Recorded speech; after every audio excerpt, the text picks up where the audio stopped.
Hi, uh, am I audible and is my screen visible to everyone?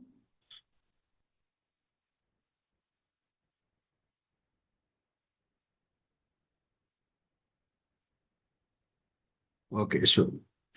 Sorry for the delay. Actually, there was a technical issue, right? So, anyway, first of all, good evening, everyone, and warmly welcome you all for this model paper discussion. So, right. Okay. So, without taking much time, I will tell you what is the agenda in this meeting today, right? So, first of all, I will give a brief explanation on the paper structure, right? So anyway, I also prepared a past paper analysis and I will explain that also, right? So after that, I will directly come to this model paper, right? So it's just, anyway, before starting this, there is one thing, right? This is not just a live session, right? So this is a discussion and there should be an interaction with me and with you, right? So when I'm discussing, if you have any doubts or if you have any difficulties, just tell me, right? So unmute yourself and just tell me, or other way around, you can drop a message. So I will reply to that, right? So, right. So due to this limited time, first I will directly come to the past paper analysis and the paper structure, right? So can you guys see my Excel?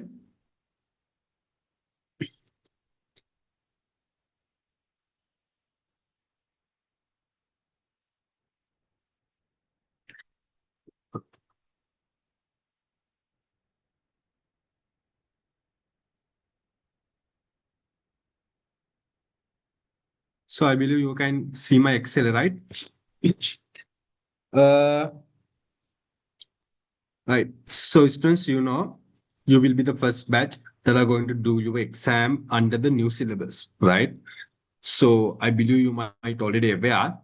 So under the new syllabus, when it's come to the double 82, this financial accounting subject paper, there are three parts. Basically, section A and your section B and the section C, right?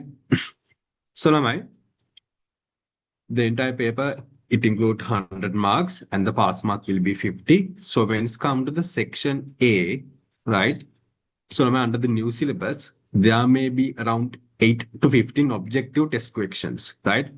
So when it's come to the objective test questions, so it can be MCQs or it can be short answer questions, right? So now I can't directly say this question may be coming from this lesson. So I would say when it's come to the section A, it may cover the overall syllabus content, right? So when it's come to the section A students, there may be 25 marks, right? So when it's come to the section B, basically which include 5 questions, each question will include 10 marks, right? So now when it's come to section B, definitely you can see, right? When it's come to the question 2, at each examination year, the question 2 will be from the incomplete record, right? So where you need to calculate the net profit along with the capital balance. Either it can be the year-end capital balance or either it can be the opening capital balance, right? So question 2, Lamai, definitely it may be from the incomplete records, right? So based on that, I include the incomplete record question in my model paper as the question 2, right? So now when it's come to the question 3 and question 4, you can see at each examination year, right? It the question coming from the partnership business and the non-profit organization, right? So you can see when it's come to the question 3, right? Over the examination years, the question is from the partnership accounts where you need to prepare the capital account and the current account under the scenario where a partner resigned end of the year, right? So you can see the last 3 examinations, the question is from the partner resigned at the end of the year. Therefore, Lama, I believe in your upcoming exam also, the partnership business question may be from the scenario where the partner resign at the end of the year, right? Is that clear? Right. So, Lamai, when it's come to the question 4, you can see at each examination year, most probably the question 4 is from the non-profit organization, right? So where you need to prepare the income statement and you need to prepare the subscription account, right? For a 10 mark.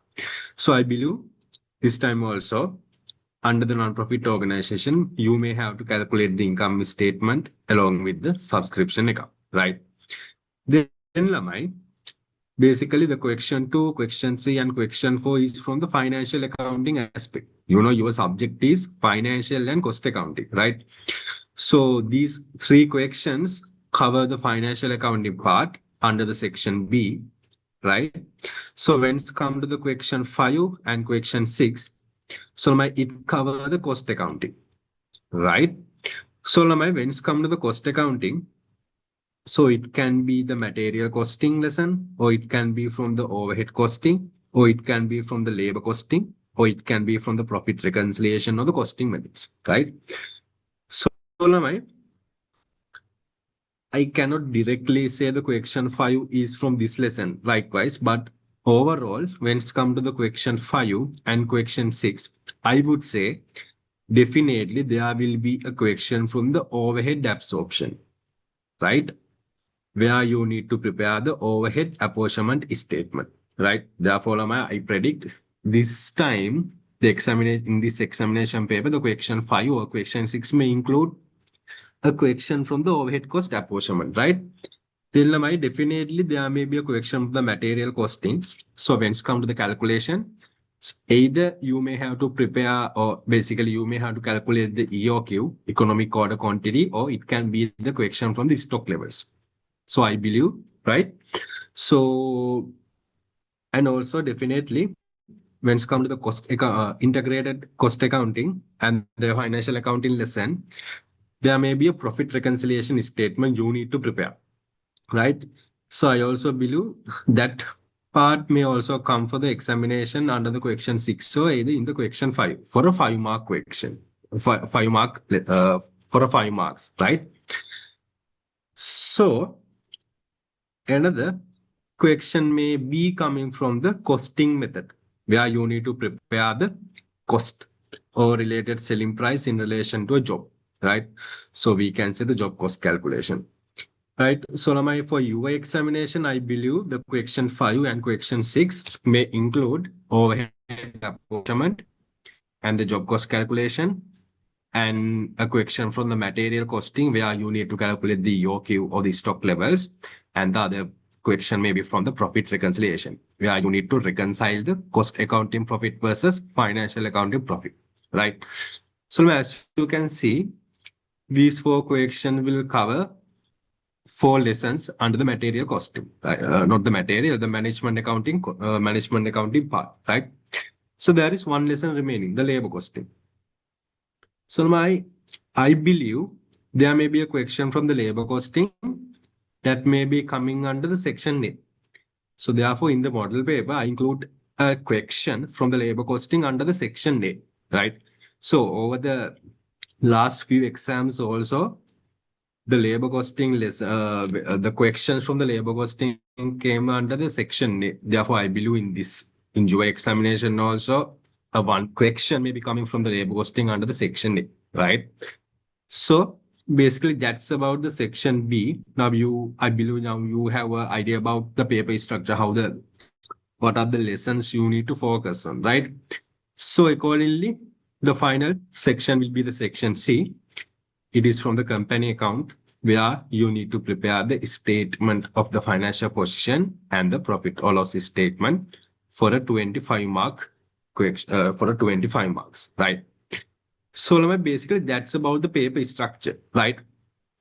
For the section A, there are 25 marks. For the section C, 25 marks, and section B include 50 marks, altogether 100 marks, right? So in order to pass the exam, you need to earn 50 marks, right? So basically that's about the paper structure, right? And here I have included my prediction for your examination, right? Based on this prediction, I have prepared the model paper, right? So before I'm moving to the model paper, are you guys having doubts or questions to ask?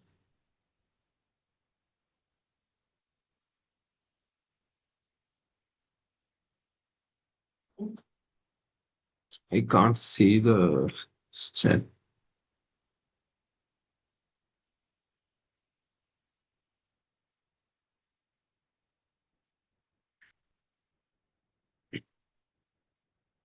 So I said this should be an interactive session, right? So when I'm asking question, you need to your reply.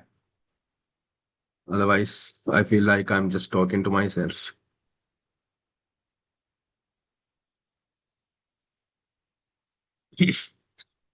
So shall I move to the paper discussion then?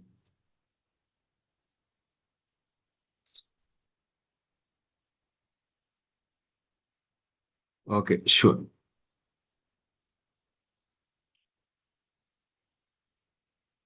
So basically, anyway, this paper analysis, past paper analysis, I will share with you, right? So you can refer before you go to the examination.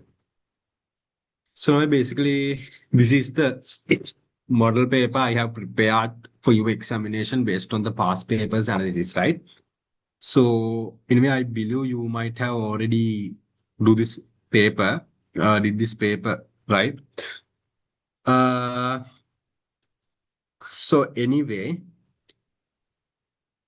when it's come to this model paper, I will start from the section C, right? Which is from the company account question, because that question is very critical and important for your examination, right? So therefore, I will directly start from the last question. Then I will start, thereafter, I will start from the question one, right? So, Lamai, I said basically the section C coming from the company accounts, right? Where you need to prepare the statement of the profit or loss and the statement of the financial position, right? So basically, anyway, this is for the 25-mark question, right? So I have got a separate Excel in order to prepare this question, right? Can you guys see my Excel?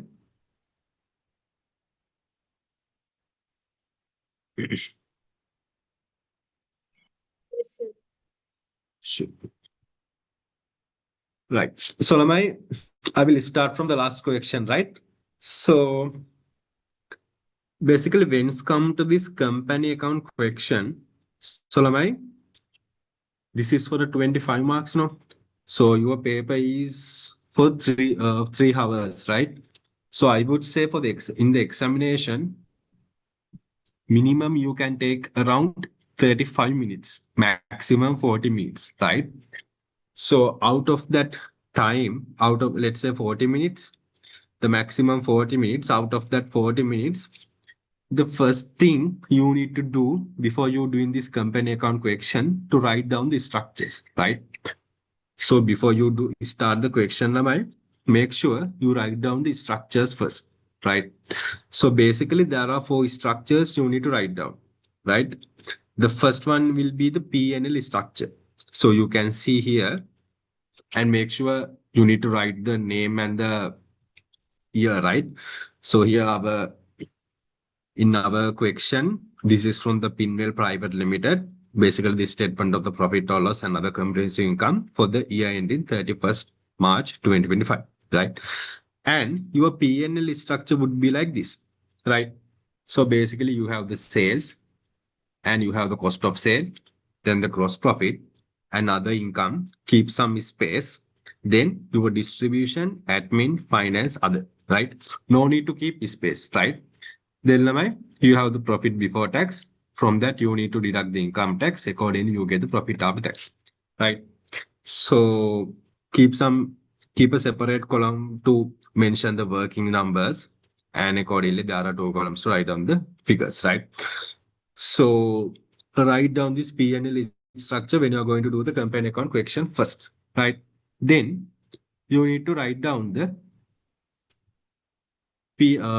statement of the financial position structure, right? So as I said, before the first thing you need to write down the name and the year, right? Pinway Private Limited is statement of the financial position as at 31st March 2025, right?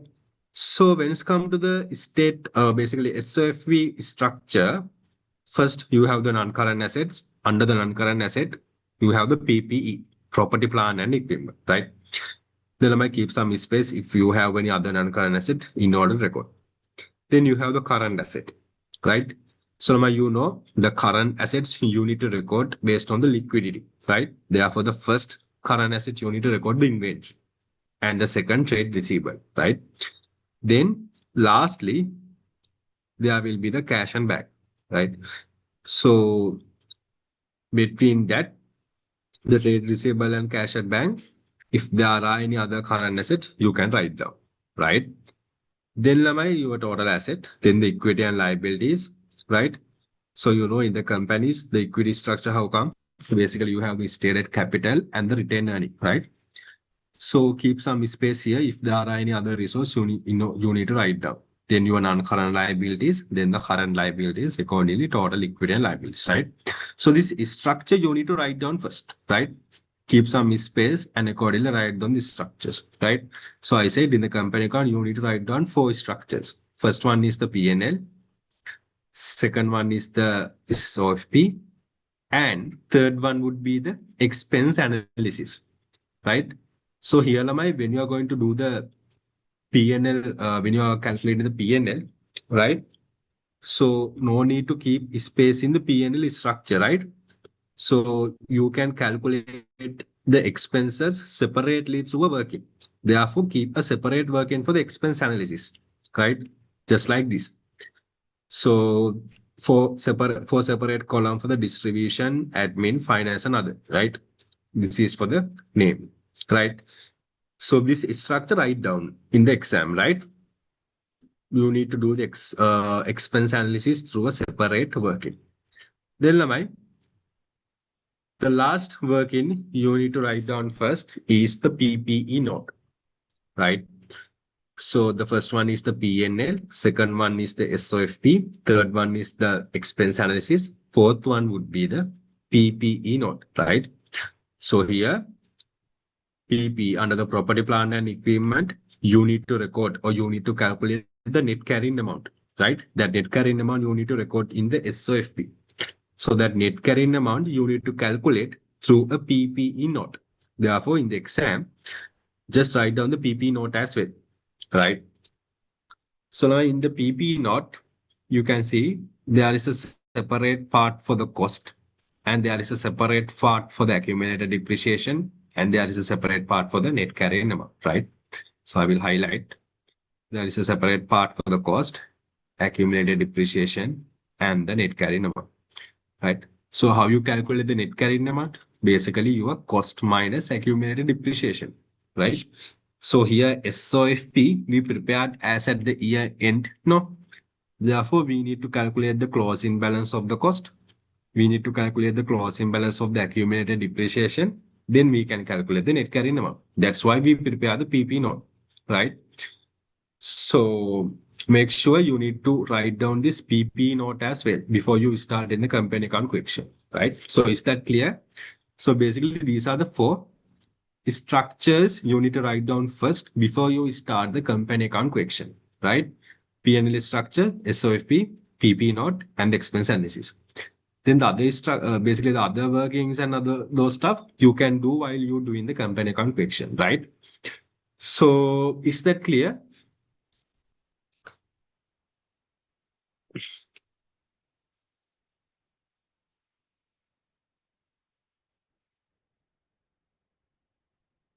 So I hope it is clear, right? Okay. Then I will start the question. So when I'm discussing the question, so if you have any doubts, just drop a message, right? I will reply at the same time, right? So here, section C, question 7. So they have given the TB as at 31st March 2025, right? So all numbers are in just rupees, not in thousand, right? So, you need to start the question from the additional information first, right? So here the first additional information given. Your net realizable value of the inventory as at 31st March 2025 was 700,000. Ah. So as per the LKS 2, right, inventory shall be measured at lower of the cost or NRV, right? Lower of cost or NRV, right? So in the SOFP, you need to record the inventory value, no? That inventory value should be the lower of cost or NRV. So they have given NRV equal to 700,000. Then what is the cost? Closing balance of the inventory. It may be given in the TB. So go to the TB, find the closing balance of the inventory. Here we have inventory as at 31st March 2025, right? It is 720,000.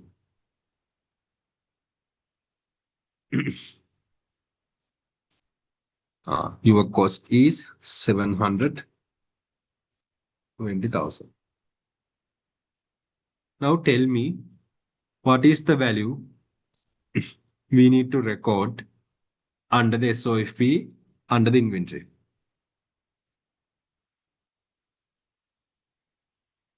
Whether it is 700,000 or 720.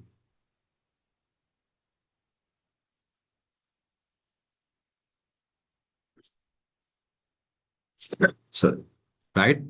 So as I said, as per the LKS 2, inventory shall be measured at lower of the cost to NRV. So here your lower value is the NRV, right? So it means what? Company purchased inventory at a cost of 720,000, but company can sell that inventory at a price of 700. So it means there is a loss, no? You purchase at 720, but you can sell only for 700. There is a 20,000 loss.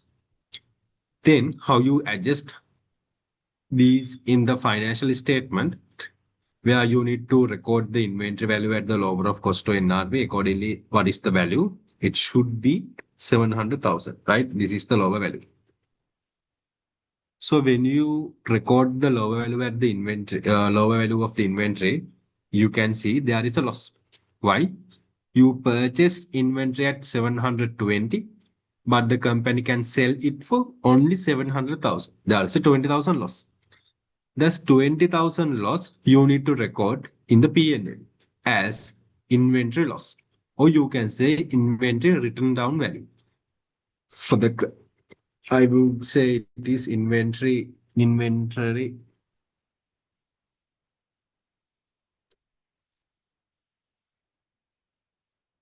down. So what is the value? It should be 20,000. That 20,000 we need to record under the other expense, right? So basically that's the first adjustment. Is that clear? Are you guys having doubts?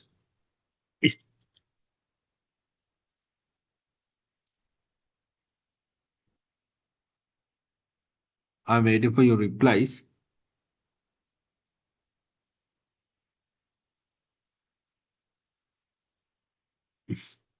Okay, sure. That's clear, no?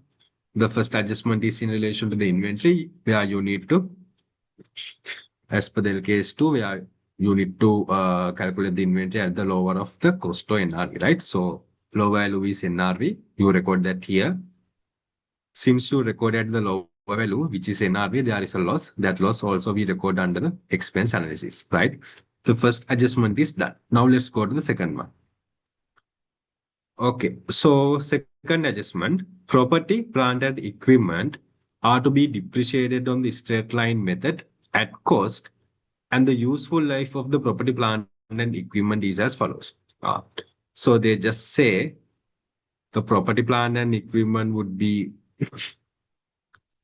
record using the straight line method, and these are the useful life, right? So other than that, they have not given any other information in relation to the PP, right? Therefore, Lama, we can directly calculate the depreciation and do the necessary adjustment, right? So I will do this adjustment at the last, right? Keeping that, I will go to the third adjustment, right? I will do the second adjustment at the last, right? So I will go to the third one. A debtor owing 60,000 to the business has been declared bankrupt on 10th April 2025 and should be written off as the bad debt. Okay. Further, the company has decided to maintain the allowances for the trade receivables at a 5% of the trade receivable balance as at 31st March 2025. So what they have mentioned, there was a particular debtor, that debtor was bankrupt and accordingly it is bad debt. And also company policy is to maintain 5% trade receivable allowance, right? Based on the closing balance. So there are two adjustments you need to do, right? First one is the bad debt. Second one is the allowances, right? So here the customer was bankrupt on 10th April 2025, but we prepare the financial statement as at 31st March, right? So this is the event occurred after the reporting period. Then now we need to see what is the financial statement authorization date as per the LKS 10, right? So that information may be given in the last adjustment. Here, you can see the 10th adjustment. The financial statement were authorized for issue by the board of directors on 31st May. That's fine. It means from 31st March to 31st May, whatever the information occurred during that period, we can consider under the LKS 10 events after the reporting period. So as per that standard, I believe you know, if there is a bad debt scenario, we need to adjust that, right? So it is an adjusting event. So accordingly, this 60,000, which is the bad debt amount, we need to adjust in our financial statement, right? So Lamai, for the trade receivable balance, there should be a separate working, right? So at each examination, they give this adjustment where you need to prepare the bad debt and the loss allowance, right? So therefore, you need remember, you need to do that under a separate working. So here you can see, I have mentioned the working, trade receivable, right? So now, first thing you need to calculate the bad debt, anyway it is given. Then you need to calculate the allowance. Then you need to calculate the closing balance of the trade receivable, right? So basically there are three steps, right? So first we will record the trade receivable balance as at the end. So here you can see in the TB, trade receivable balance 1.3 million, right? So 1.3 million. So out of that, how much we need to set off as we need to remove as the bad debt? 60,000, right? So out of this 1.3 million customers, 60,000 customer was bankrupt. So it means we are not going to receive the money from the debtors. Then after we remove that 60,000 debtors, what is the net balance? Basically, we get the sum. This is the net balance, right? So here, when it's come to the bad debt, what is the double entry? Bad debt expense debit, trade receivable credit. So trade receivable credit means what? Your trade receivable balance should be reduced now. So accordingly, this is the credit balance, right? Then debit side where we need to record. We need to record under the expense. Bad debt, it is a distribution expense, 60,000, right? Then, right? So after removing the bad debt, we found what is the net balance of the debtors. It is 1.24 million. So from this balance, company policy is to maintain a 5% allowance. So now this allowance and the bad debt is two different things. Bad debt means company 100% know this money may not be received, may not receive from the customer. When it's come to the allowance, basically it is not 100%. Company just assume maybe 5%, 10% of the customers may not pay. It is like assumption, estimation, right? But when it's come to the bad debt, it is very clear, 100% clear, this customer not paying the money, right? So my when it's come to the allowance, basically they mention it is 5%, right? So make sure in the examination, when you are going to calculate the loss allowance, basically the allowance, right? If there is any bad debt, you need to remove that bad debt and first you need to calculate the net carrying amount, right? So from this value only, you can calculate the allowance. Is that clear? From the trade receivable balance, if there is any bad debt, you need to deduct that amount and calculate the net trade debtor value. From that, you need to calculate the provision, right? So here am I basically from this, right? Basically from this value to 5% is the allowance provision, 62,000. So basically this allowance also you need to deduct.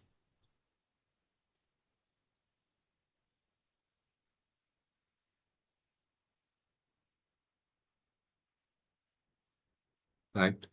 So from this net balance, you deduct the allowance and accordingly you get the actual net balance of the trade debtors.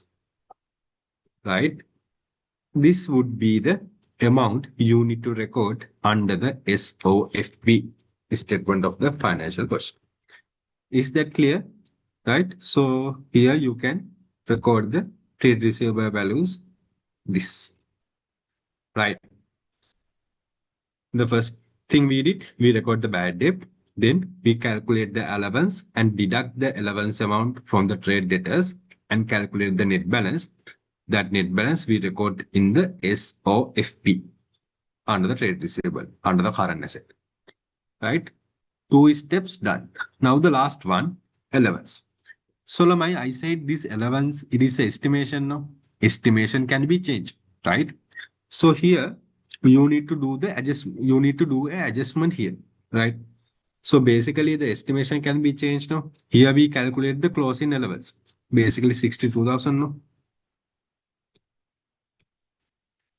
So Lamai, we need to compare this allowance value with the opening allowance, right? So opening allowance, they give in the TB. So go to the TB and find what is the trade receivable allowance. So you can see here in the latter part.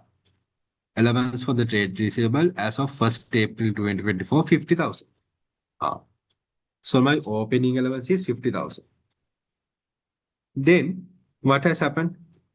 As at the year beginning, company assumed 50,000 worth of debtors may not pay the money. But when it's come to the year end, the estimation was changed and now company believe 62,000 worth of debtors may not pay the money. So it means the allowance has been increased by how? How much? Basically 12,000, right? So like this, you need to adjust through the P&L, right? So this allowance is a provision. No? Basically, what is the double entry?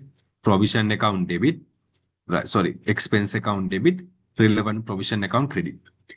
So here, when it's come to the opening allowance, you already record 50,000 in the expenses. But when it's come to the closing allowance, the provision has been increased by again 12,000. So this additional 12,000 we need to record in the P&L as an expense, right? So this is a undervaluation.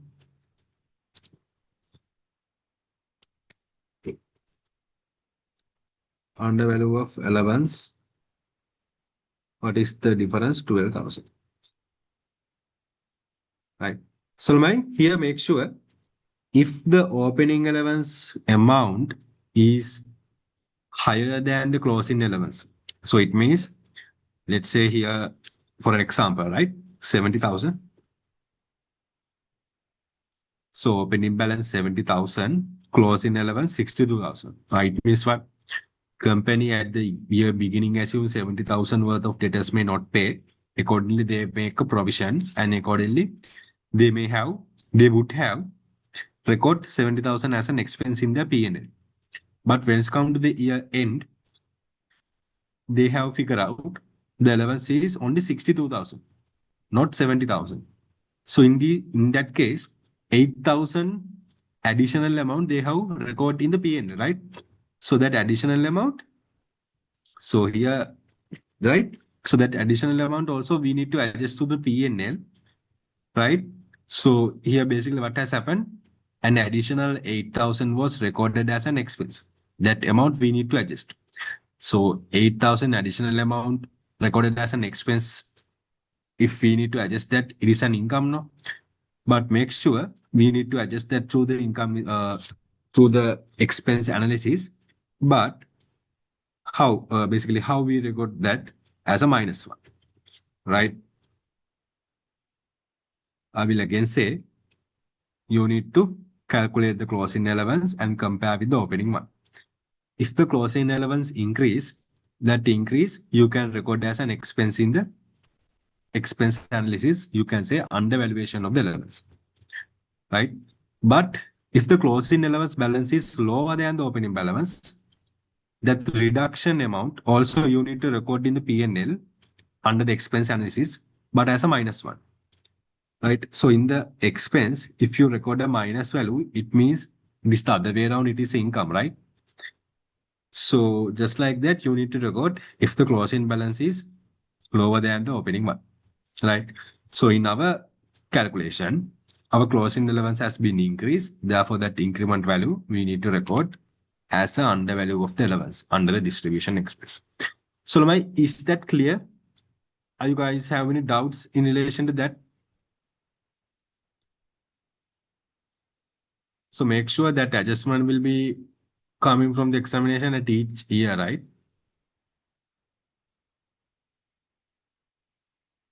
Clear, right? Okay.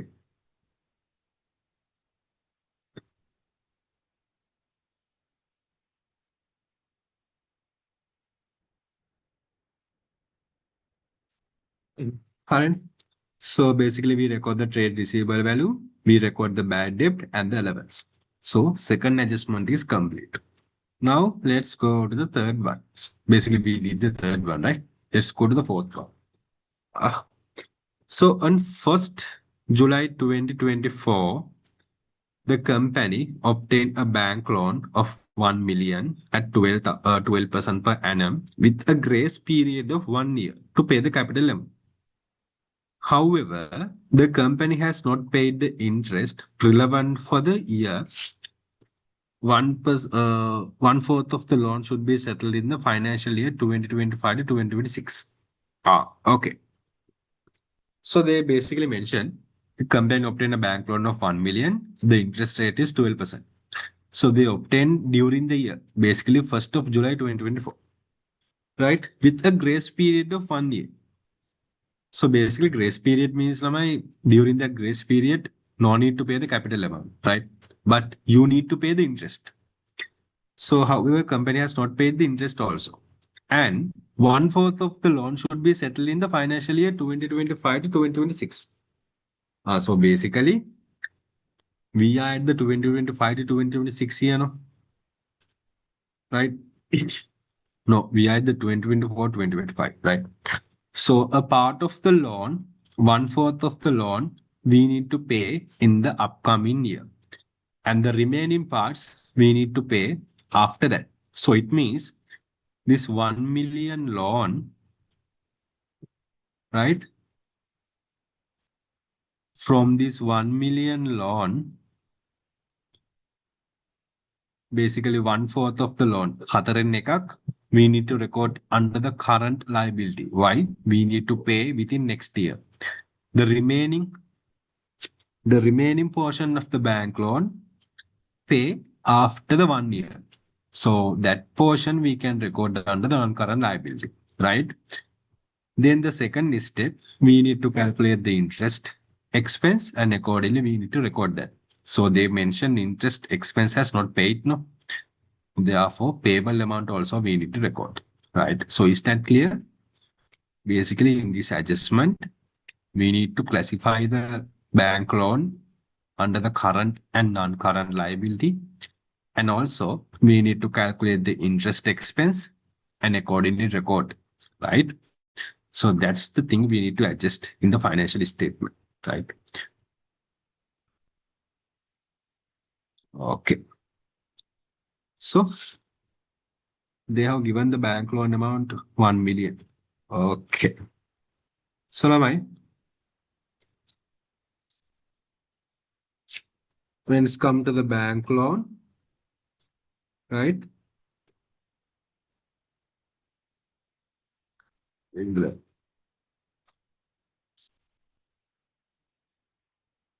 Bank loan, right? Hatarin ekak you need to pay in the upcoming year, right? So what is the value then? Equal 1 million divided by 4. This 250,000 you need to record in the you need to record under the current liabilities. Why? You need to pay in the upcoming year. The remaining parts you need to pay after the 1 year. Therefore, it's can be recorded under the non-current liability. So basically, it is the what is the value then? 1 million minus this, right? 750,000. So Lama, is that clear? Right? So bank loan, basically you need to allocate what is the current, allocate among the non-current liabilities and the current liabilities, right? So accordingly, you need to calculate the interest expense as well. So the total bank loan is 1 million. From that, 12% is the interest. But this bank loan was obtained when?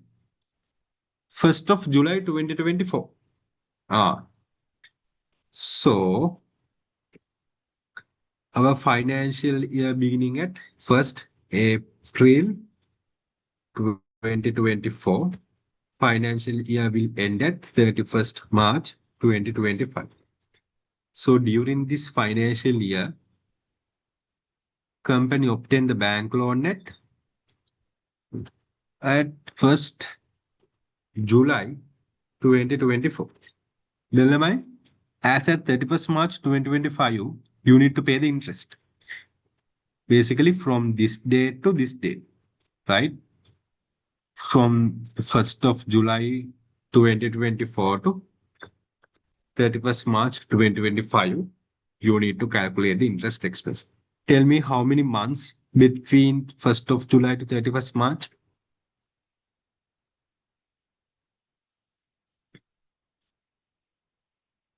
It's 9 months, right?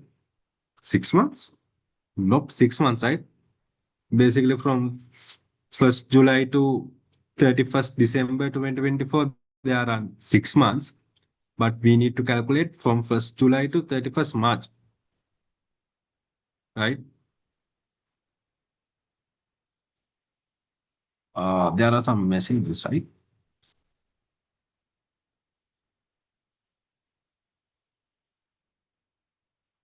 Oh. So anyway, I just see the messages, right? So if you can, so when you're typing the message, please drop the message under the everyone category. Then I can see, right? So anyway, this PDF will be shared after the meeting, right? And when it's come to the profit reconciliation, there is a separate question doing by when I'm discussing the question, I will tell what type of a question coming from the profit reconciliation, right? So what else? Basically, that allowance, right? Let's see. So anyway, I will tell the allowance again, but just wait. So when it's come to the bank loan, right? So the bank loan was obtained on the 1st of July 2024. We are preparing the financial statement as at 31st March 2025. There are around 9 months, right? So therefore, we need to calculate the interest expense for the 9 months. So annual interest rate is 12,000, basically 12%, right? So when we multiply 1 million into 12%, we can calculate the 1 year interest expense.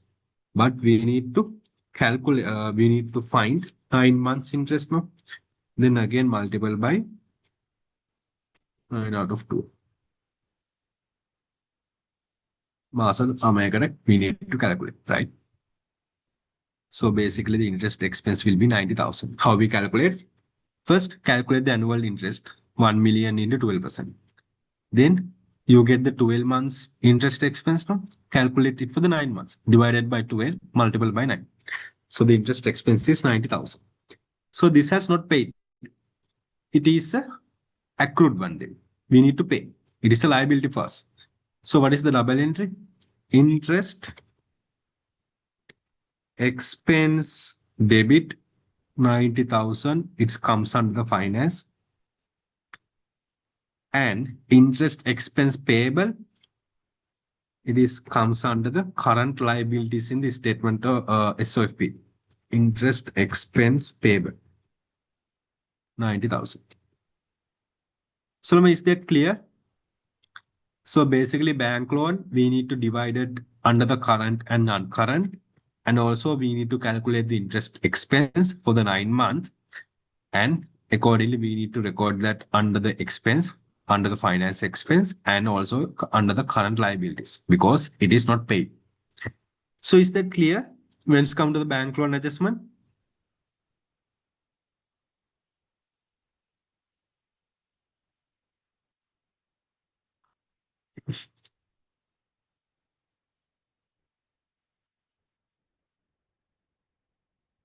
I'm waiting for your responses.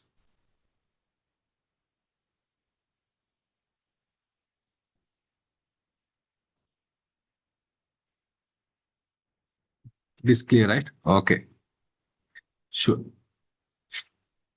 So anyway, one student asks to explain the provision again, right? So I will quickly explain, right? So here, students, this provision allowance, right? It comes in the each examination paper. So simply how you do this, get the closing balance of the trade receivable balance. Then if there is any bad debt amount, you need to deduct that, right? At the same time, make sure you record the bad debt in the expense analysis as well, right? Then Lamai, after deducting the bad debt, you can calculate the net carrying amount, right? From this only, you can calculate the loss allowance, right? After deducting the bad debt only. Then Lamai, they may given the percentage, no? It can be 5% or 10%. Just calculate that. So here 5% no? From this value to 5%. It is 62,000. So deduct that amount also, then you can get the total net balance of the trade receivable, which is this one. So this value you need to record in the statement of the financial position under the trade receivable balance. That is clear. Ne? Then Lamai, you calculate the closing allowance now because you calculate this allowance from the closing balance. Ne? So closing allowance, you need to compare with the opening allowance. So opening allowance balance given in the TB, right? So the first one.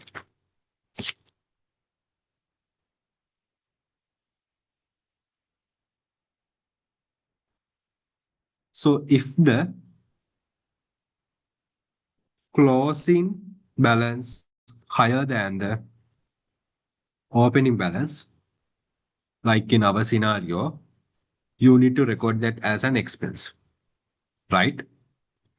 So here you can see opening allowance 50,000, closing allowance 62. It has been increased. The difference you need to record as an expense, basically under the distribution, distribution expense. So is that clear? The first option. Then the second one. Anyway, this is right. Second option, let's assume our closing balance is lower than the opening. Right? Then Lamai, if the closing balance is lower than the opening, for an example, let's say closing balance 50,000 opening balance is this is closing now. This is closing. Opening balance is 80,000.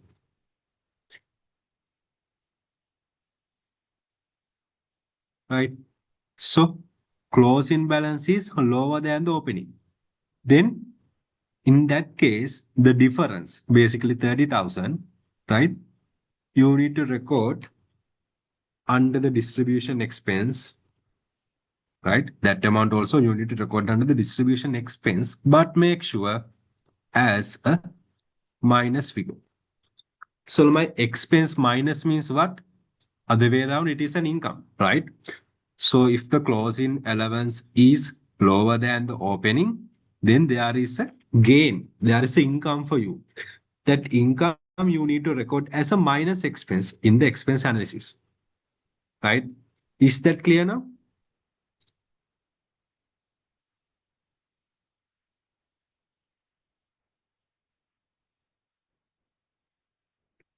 Okay, sure. Then I will go to the next adjustment, right? So basically we did 2, 3, 4, and now we are going to do the fifth one. So the following prepayments have not yet been accounted as at 31st March 2025 in the books of the account. So basically the prepaid insurance. So my prepaid means we paid an additional amount, right? So prepaid insurance is a current asset for us. So accordingly, we need to record this prepaid insurance expense under the current asset, right? Prepaid insurance is a current asset for us, 40,000. So at the same time, we need to record the income as basically expense as well, insurance. So my prepaid me. So what is the double entry? Prepaid insurance account debit, relevant insurance account credit. So insurance is an expense. Expense account credit means what? Basically, expense credit means expense deduct, no? Therefore, whatever the amount recorded in the insurance in the TB, we need to remove the 40,000 here. Here, insurance is 150,000. So this 150,000 may include that 40,000 paid additionally, right? So that additional amount we need to remove from here, and accordingly we need to record only 150,000 minus 40,000 additional amount. Then the expense would be the 110, right? So is that clear? It is very simple adjustment, right? Shall I go to the next one? Is it clear? Okay, sure. So if you have any doubts, just drop a message. Yeah? So the seventh one. On 31st, sixth one. The prepaid rent amount, what they have mentioned, prepaid rent amount relates to the rent for the April 2024, which was paid in March 2024. What they have mentioned. Prepaid rent amount relates to the rent for the April 2024, which was paid in March 2024. Ah.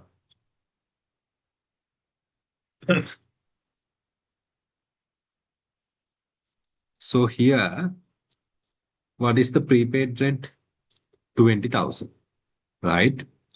So what is, right? So I will record that here. Sim, your prepaid rent is 50,000, right? Prepaid rent, prepaid rent is 20,000. What is the rent expense? Here, you can see under the insurance, office rent 180.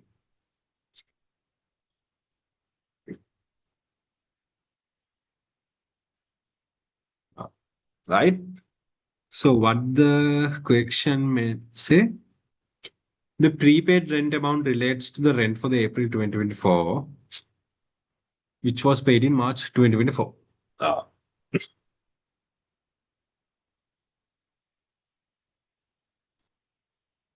So Lamai, this prepaid rent amount, which is 20,000, right? This has been paid in 31st March 2024, right? So it is the previous year, but this amount has been paid for the first, so basically for the April month, right? Let's say for the April 4th month of 2024, basically our current year, right? Now, from this office rent, the prepaid rent, which is 20,000, was paid in the previous year. Sorry.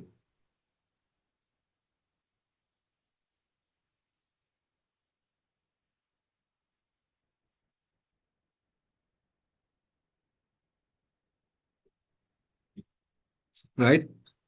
So this prepaid rent 20,000 was paid in the previous year, but for this current year, right? And additional amount they have recorded the office rent is 100 to 80,000, right? Then Lamai, tell me what is the actual office rent expense we need to record in the expense analysis. So simply what has happened, company paid 20,000 for the April month rent, but that amount was paid in the last year. That's why they have recorded that amount under the prepaid rent. But this prepaid rent, 20,000, was related to the current year, right? Additionally, they have also recorded the office rent is 180,000, right? Now tell me, what is the total amount you need to record in the office rent expense?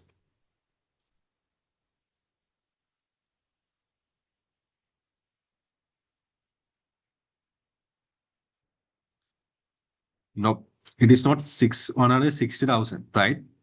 So, Lamai, office rent is 180,000 they have paid. That paid demand they have recorded in the TB. That prepaid 20,000 is not paid in this year. It is paid in the previous year, right? If you pay the 20,000 additional amount in this year, so it means if you pay for the next year, then that 20,000 you can remove from the 180. But in this scenario, this 20,000 has been paid in the previous year. In the previous year, company paid 20,000 for this current year. Then Lamai, this 20,000 also related to the current period. So accordingly, your total rent expense should be 200,000, right? Not 160. But if the company pay 20,000 additional 20,000 for the next year, then that 20,000 we can deduct from the 180, right? But here what has happened, that 20,000 was paid in the previous year, but that 20,000 related to the current period. Accordingly, the total office rent should be 200,000. I hope it's clear, right? So, Lamai, the rent expense should be 200,000. It comes under the admin expense. So accordingly, Lamai, this prepaid rent account also disappear, right? Minus 20,000, accordingly, plus 20,000, right?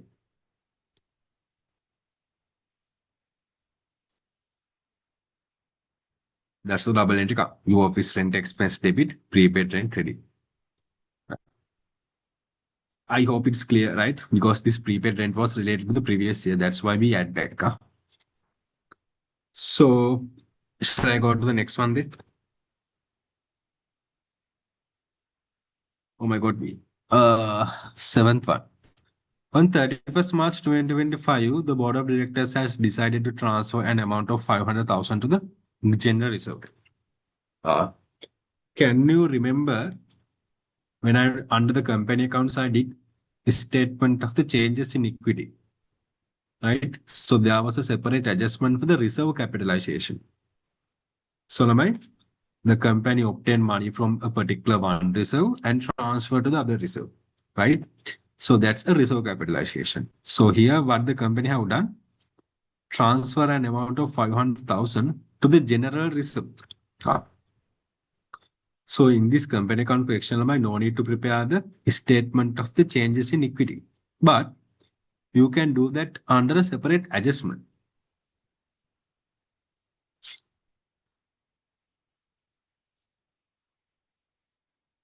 Right.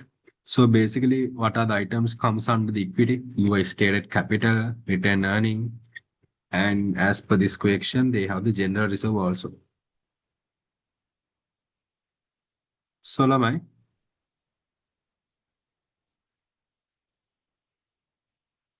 opening balance, may have given the TB, we will record later.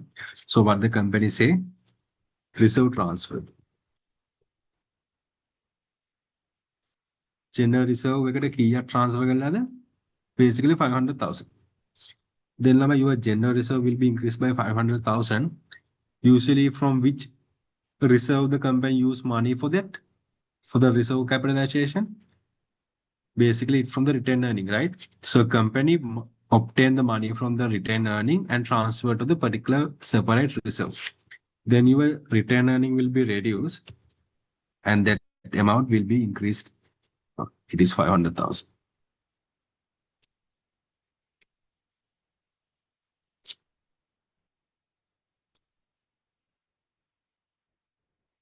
And accordingly, it will increase the general reserve. Is that clear, the reserve capitalization part or the reserve transfer? Basically, from the retained earning, 500,000 will be reduced and that amount will be pop up under the general reserve. So this was under the statement of the changes in equity under the capital account lesson, right? So I hope it's clear, right? Then I will go to the next one.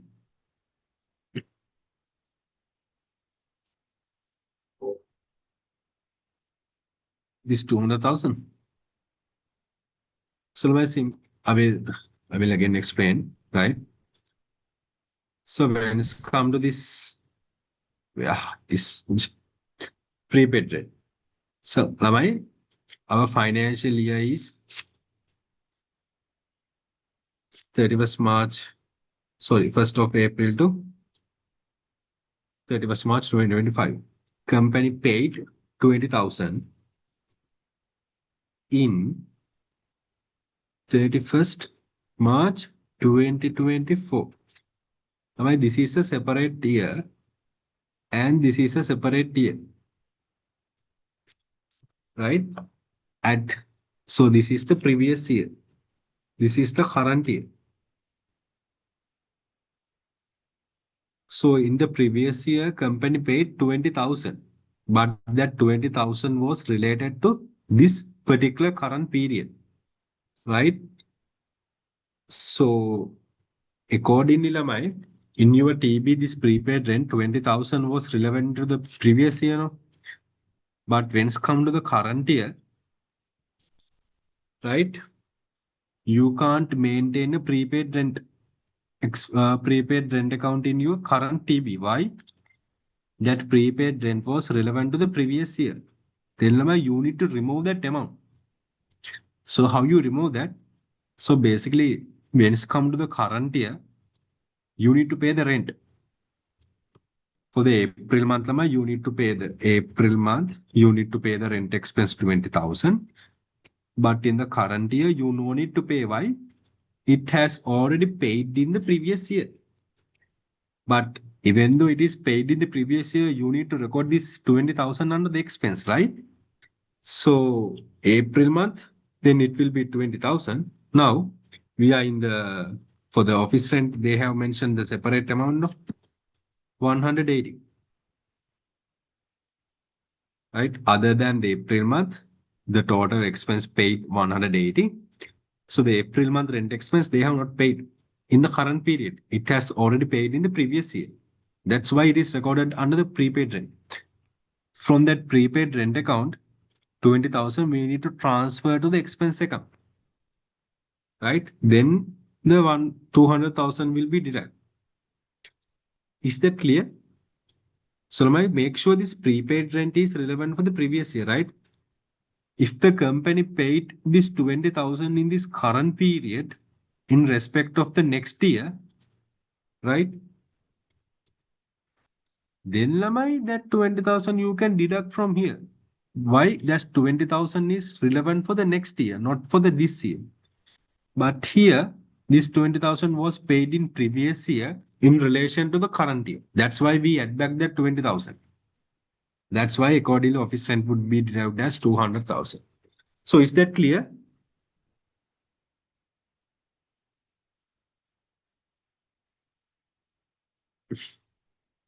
I hope it's clear, right?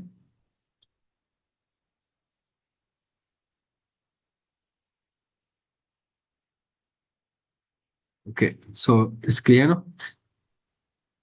Then I will go to the next one.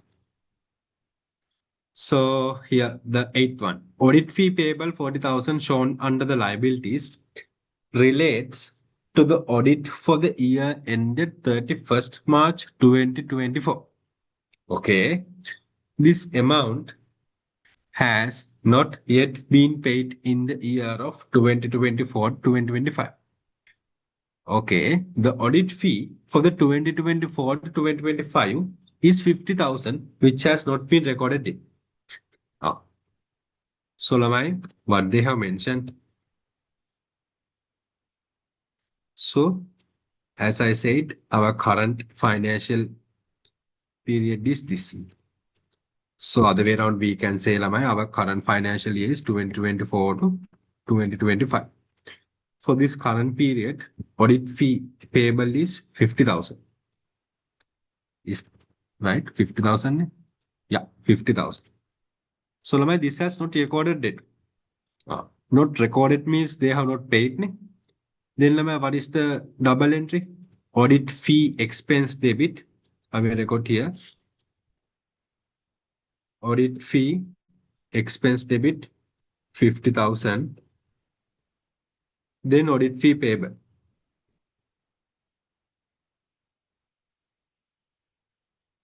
50,000. Is that clear? Right? Then Labai, they say for the previous year, basically for the 2020, they say as at 31st March 2024. 31st March 2024 means previous year, no? So we can say 2023, 2024 year. So Labai, this is the previous year. So previous year, audit fee 40,000. But they have not paid. But Lamai, they have recorded that. That's why there is audit fee payable. So it means in the previous year, they have recorded this 40,000 as an expense, as well as this 40,000 they may have recorded as a current liability under the audit fee payable. But this 40,000 has not yet paid in the current year also. May Arudit give it right? Then Lamai tell me what is the total audit fee payable we need to record? So for the current year 50,000, previous year 40,000, altogether company is liable to pay 90,000, right? Therefore, am I this 90,000? So here the audit fee payable under the current liability, it should be not 50,000, it should be 90,000. Right? Is that clear? Yeah, 90,000 is audit payable, right? But the expense is still 50,000, na? No need to add the 40,000. Why? That 40,000 is in relation to the previous year. They have recorded the previous year expense already, right? No need to add back the 40,000 again under the expense, right? We only record current year expense, right? So that adjustment is also done. Let's go to the ninth one. Company's income tax liability for the year of assessment is 427,000, and out of that, only 325 has been paid. Now, so my total income tax we need to deduct from the income tax, no, 400 to 7,000. You need to record as a -1. This is the total income tax you need to deduct from the P&L, right? From this total 427,000, company has paid only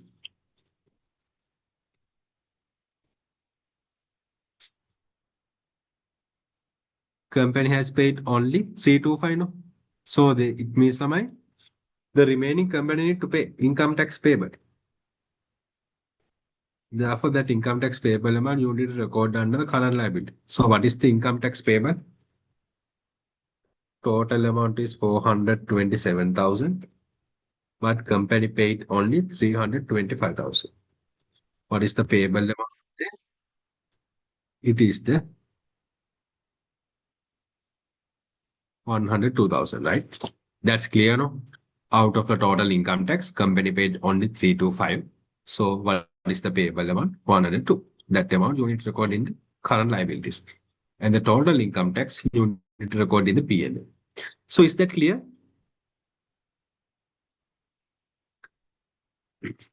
So I believe it's clear, right?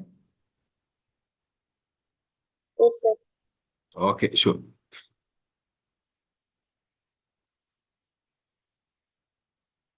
Then I will go to the last one. Last one. Financial statements were authorized for the issue. Anyway, it is not an adjustment. It is they have given the authorization date. No. So I did not do the second one, right? Now let's come to the second adjustment. So basically, we need to calculate the depreciation, and accordingly, we need to prepare the PPE note. So building 20 years, plant and machinery 4 years. So let's do this. So now I go to the TB. They have mentioned property, plant and equipment at cost, land and building. So land value has been given separately 1.2 million. Then the plant and machinery 1.8 million. So you know, Lamai, as per the LKA 16, so usually lands are not depreciated, right? Because Lamai, we cannot say a useful life for a land.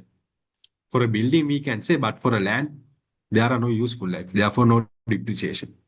Therefore, make sure when you prepare in the PPE note,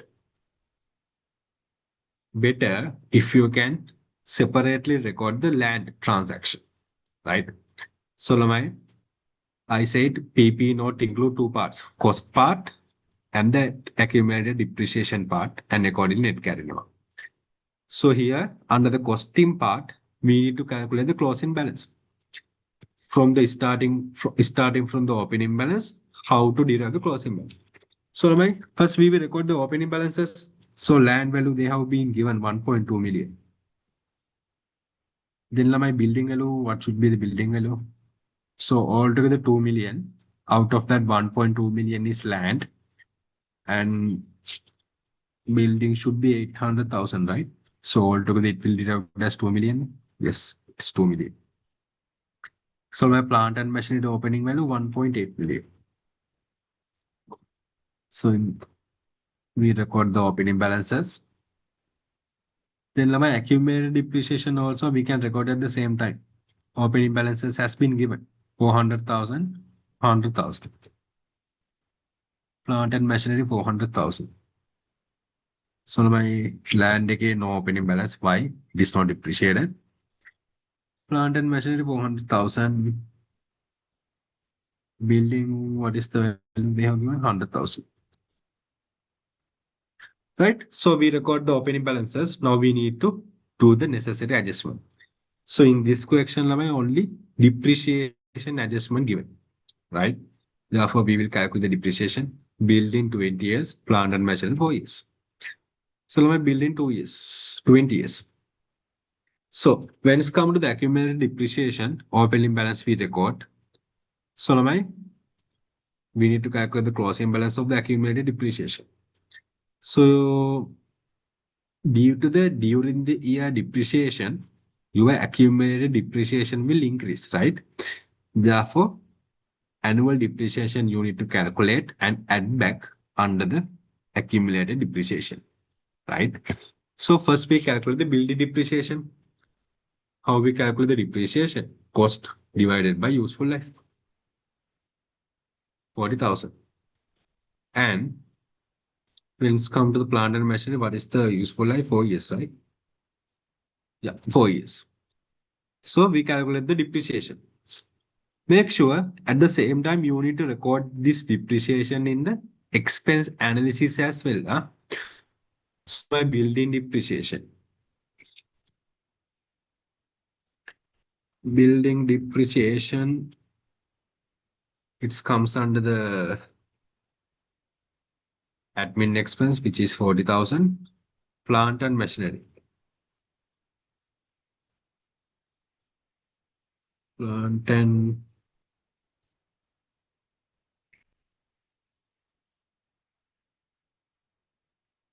machinery depreciation, 450,000, which also comes under the admin.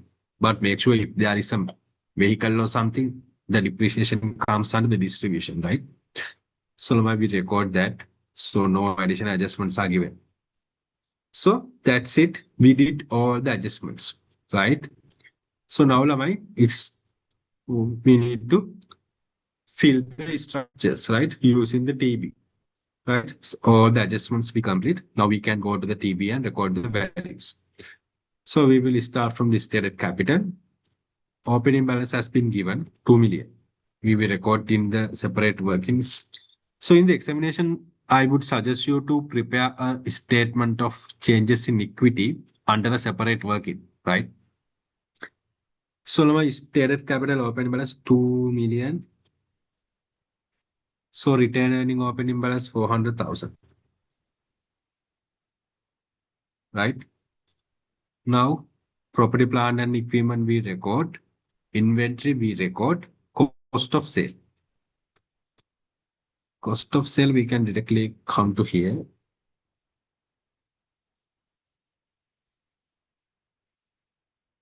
Right? Without size was by. Okay. So sales.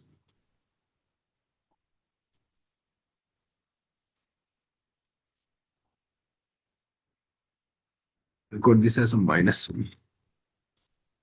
Then my sales commission.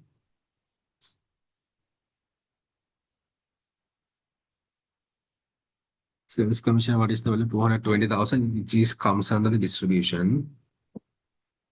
Then my advertising.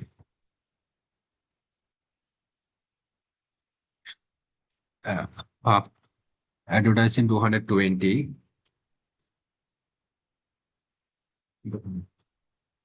Printing and stationery.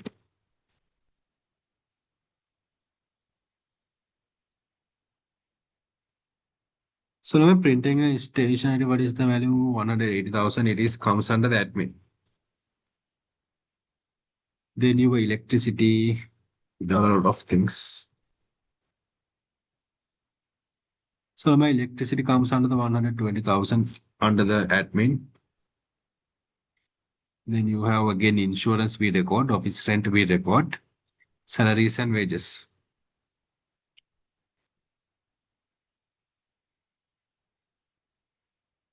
Salaries and wages 900,000.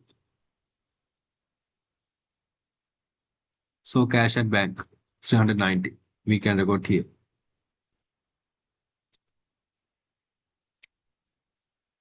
Then my trade receivable we record, trade payable 750. It's just a matter of recording the figures in the structures, right? Then my bank loan we record, general reserve. There is a general reserve also opening balance 100,000. General reserve opening balance 100,000. Then my audit fee payable we record. Allowance for the trade receivable we already considered. Prepaid rent we considered. Income tax paid we considered, right? So that's it.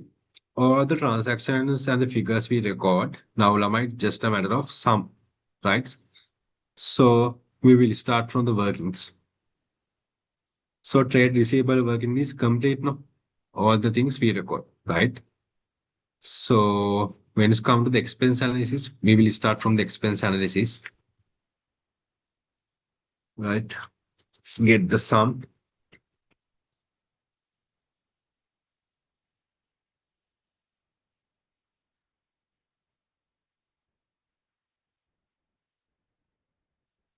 So these values you can record directly here.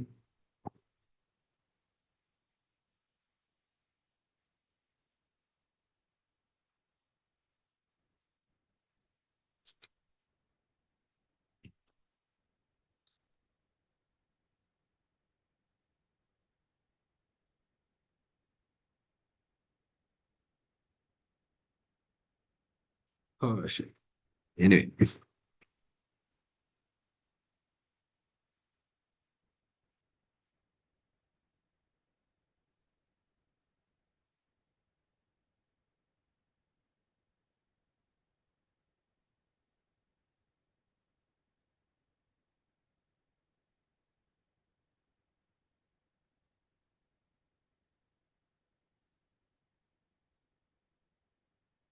right?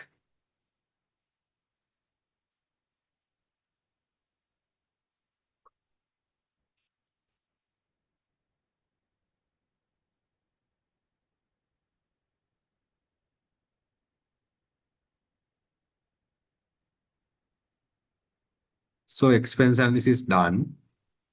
Then we will go to the PP note. So closing balance we need to get no.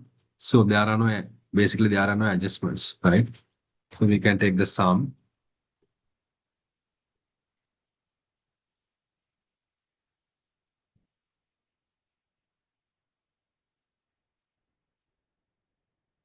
right? We can take the sum here.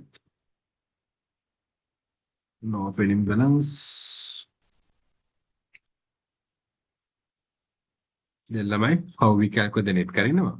Cost minus accumulated depreciation, closing balances, right? Then here we can get the total sum of the net carrying amount. This will be your PPE note,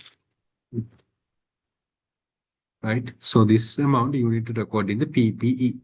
So here I link the working number two. The total PPE is this much, right?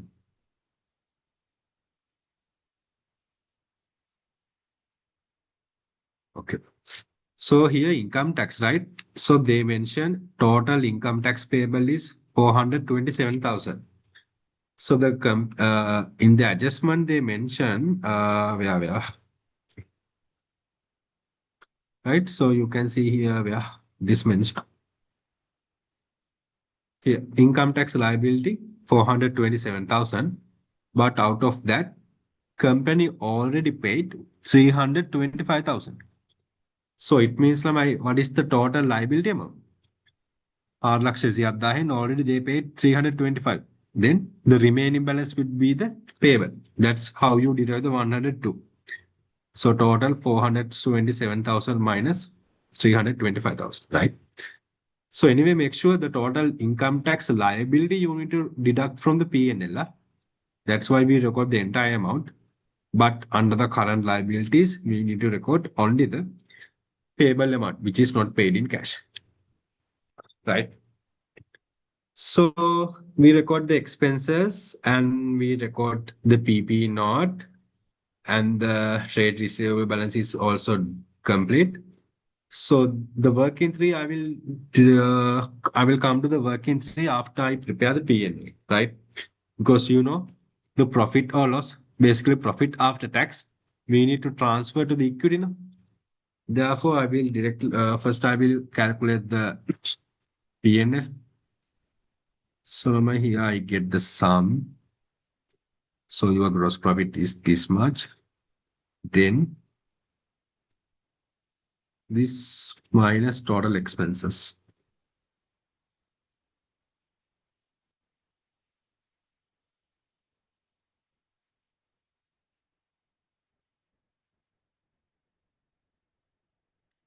Right? Then sum.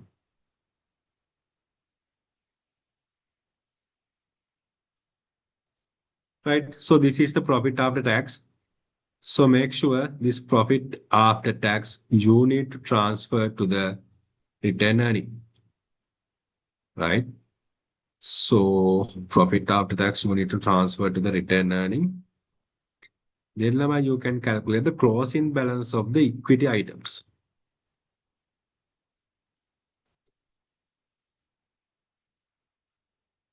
right? So you calculate the closing balance of the equity, stated capital, return earning, general reserve. Accordingly, these amounts you need to record in the SOFP. So your stated capital is how much? 2 million. So your return earning is how much? 486. Your general reserve value is 600. We already record that, right? Now, Lama, we need to tally the values.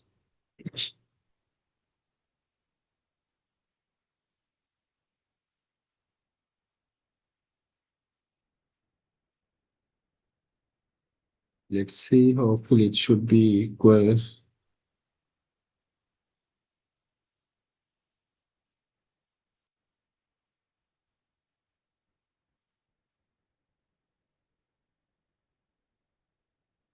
Yes.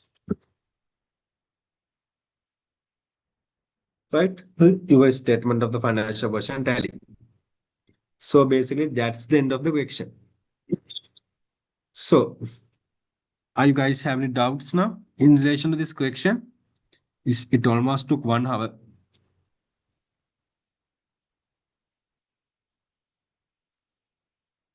So the things are clear. Shall I go to the next questions then?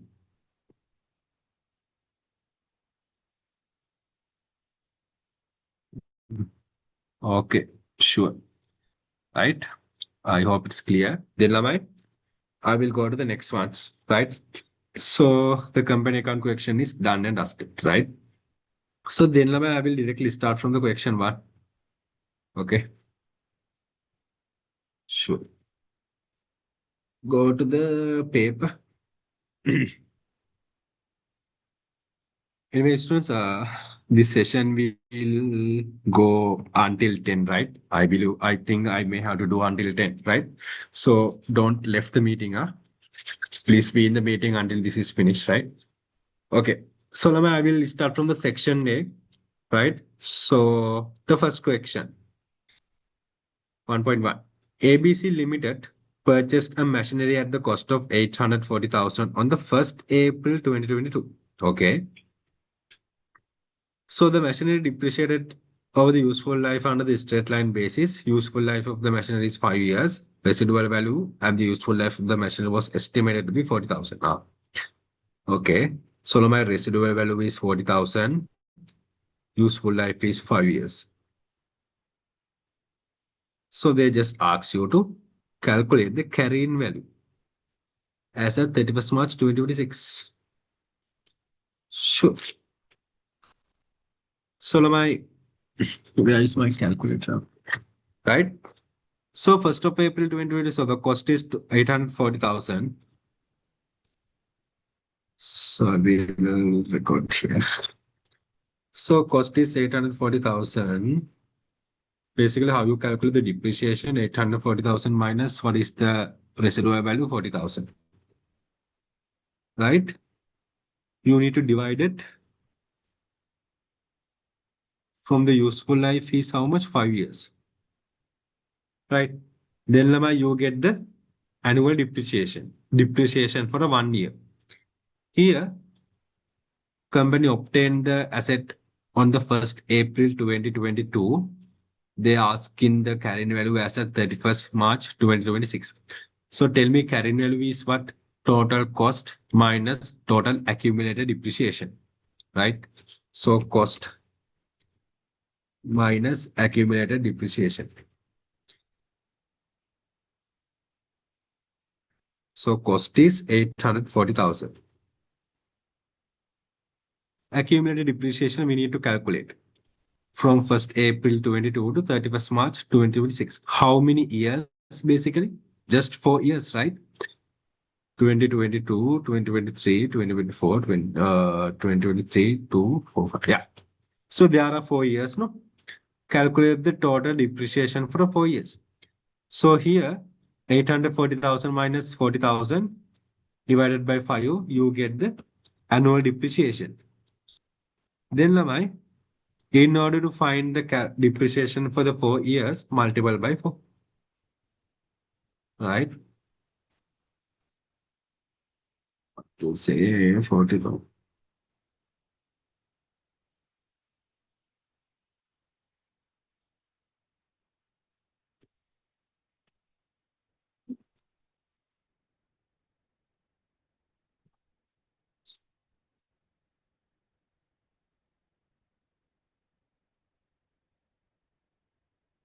right? Your total accumulated depreciation is 640,000. Then what is the carrying amount? Cost minus accumulated depreciation, 200,000, right? So our answer should be this. Is that clear? Basically, this is very simple question. No? I will go to the next one. So if you hand it out, just drop a message. Yeah? So the second one. Consider the following statements. Out of the above, the correct statement.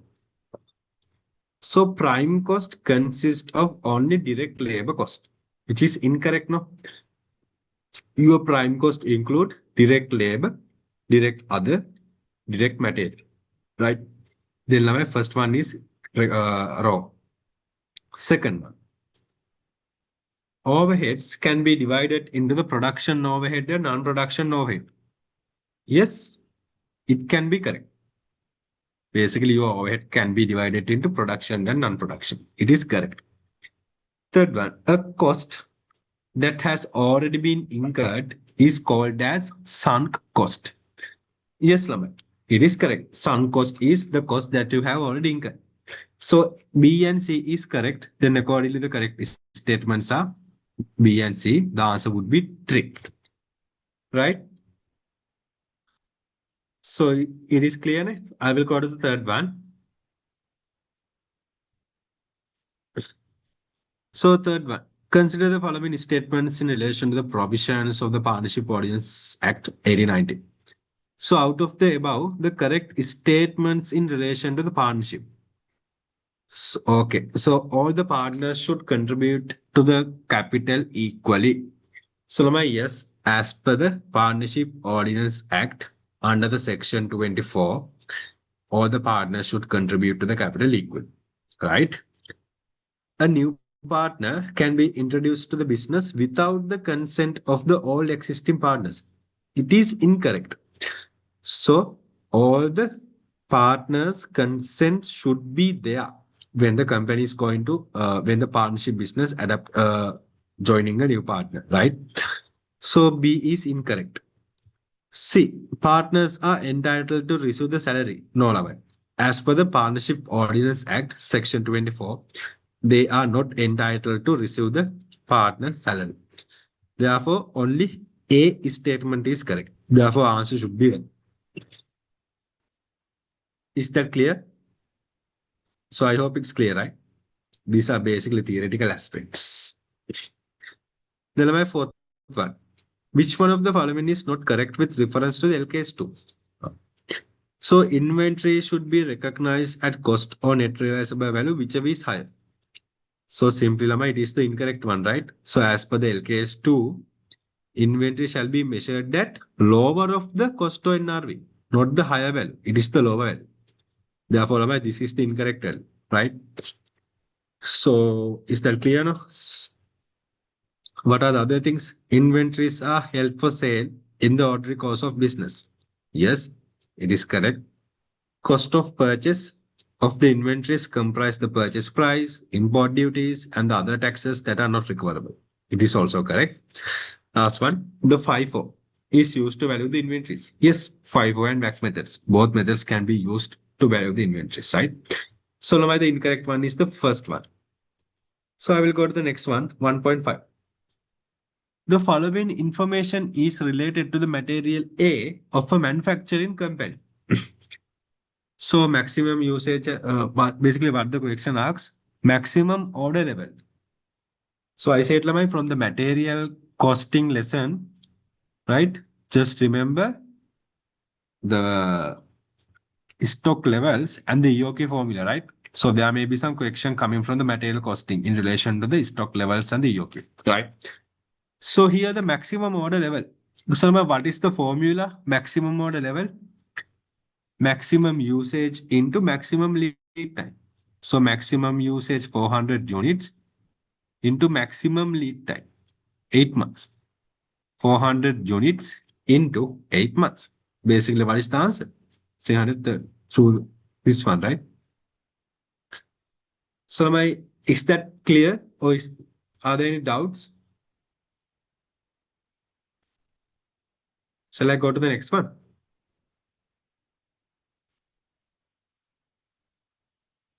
So if you feel like I'm just like fast, just tell me, right? I hope it's clear until now.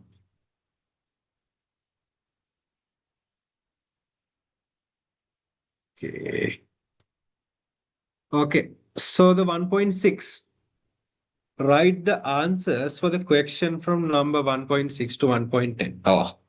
So 1.6, explain briefly what is meant by ABC costing. So Lamai, this one I teach under the overhead cost lesson, right? So ABC costing means what? So Lamai, you can say ABC costing is where my Excel. This is 1.6 now. I believe you can remember what is the ABC costing. So ABC costing is what? It is a process that overhead costs are allocated among the cost centers based, basically allocated among the goods or services, you can say, based on the activity levels included.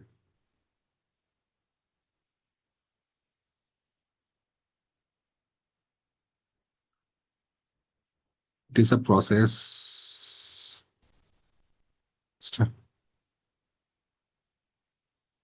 involved, not included. Can you remember I explained this concept through example, right? Where two persons live in a boarding, right? One person is using one person wash their clothes every day, another one is not washing the clothes, and the other person is cooking every day, and the other person is eat food from the outside. So accordingly, the gas expense and the water expense they need to allocate among the persons based on the activities they are involved in, right? So likewise, I explained this concept through example, right? So please watch the video. So my simply the ABC costing method is it is a process, right? It is a process where the overhead costs are allocated among the goods or services based on the activities they are involved in, right? So my there are maybe basically from the ABC costing method, no calculations are coming, right? But just remember the definition, right? Sometimes they may ask the definition, right? So is that clear? Shall I go to the next one? And make sure this ABC costing method I teach under the overhead costing. Huh?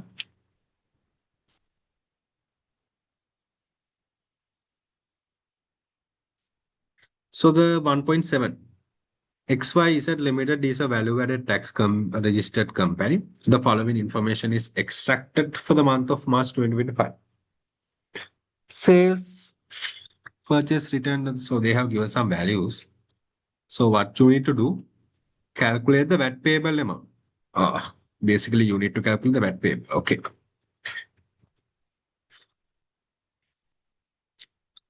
So Lama, in order to calculate the VAT payable, is these things.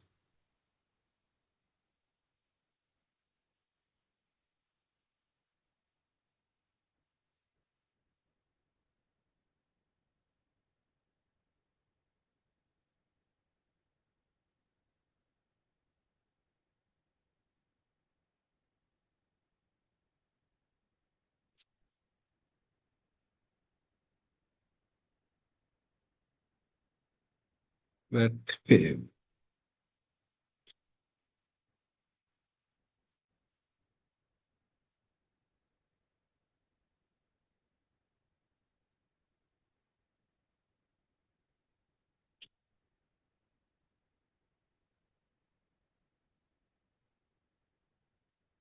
Okay. So that payable amount as at the end, right? So let's do this. So my sales exclusive of the VAT is 1.2. So exclusive means this 1.2 million does not include the VAT. So my we need to calculate the VAT on sales. So they have mentioned what is the VAT rate? 18%.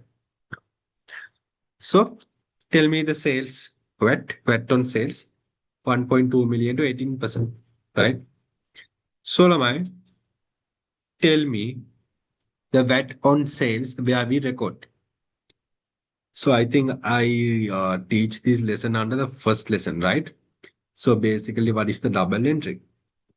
Your trade receivable debit, sales credit, VAT payable credit, right? So Lamai, accordingly, VAT payable should be credit as trade receivable, right? So either you can say or either sales as well. I will record sales. So here, when you are doing this question, I suggest you to prepare a T account and do the necessary quick calculation, right? So Lamai here, what is the VAT on sales? Sales on VAT, 1.2 million into 12, 18%, right?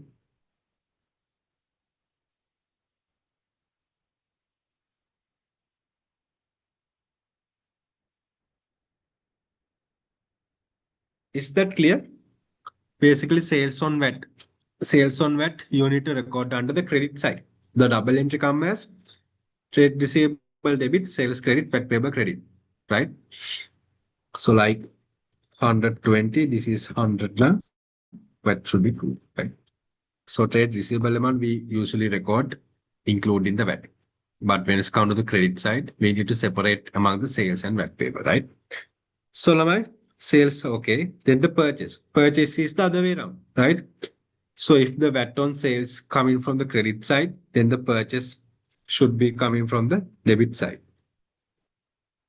Right. So purchase, what is the value? 750. This VAT inclusive, not exclusive, right? Then how we calculate the VAT? 750 into 18%. Okay. Then my return on credit sale. Ah, so sales on VAT, we record in the credit side. Then the return on sales, it should be from the debit side. Return on sales.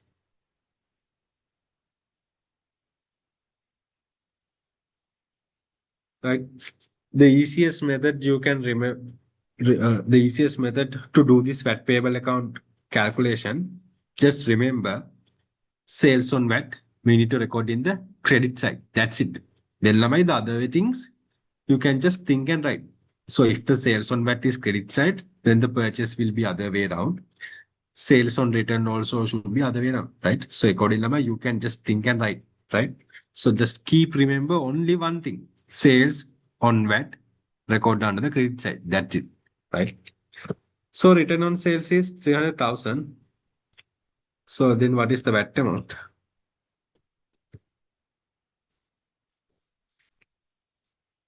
18%. Then my credit balance of the VAT control. Opening balance 245,000. Opening balance 245.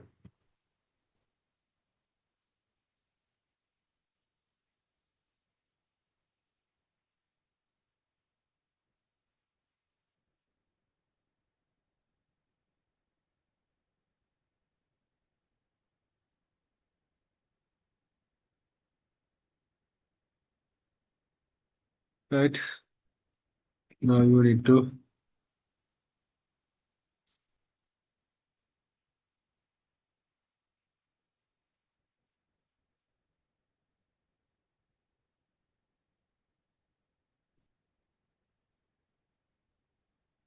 Hmm. So now this is the balance carried down and accordingly balance brought forward would be X. Right? So this is the VAT payable amount as at the year end. Right? Yes. So Lamai, this is the value. So is that clear? I hope it's clear.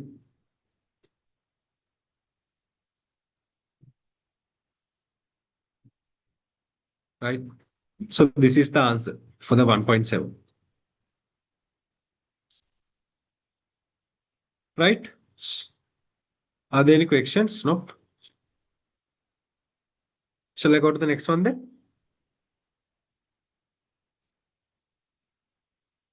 So 1.8.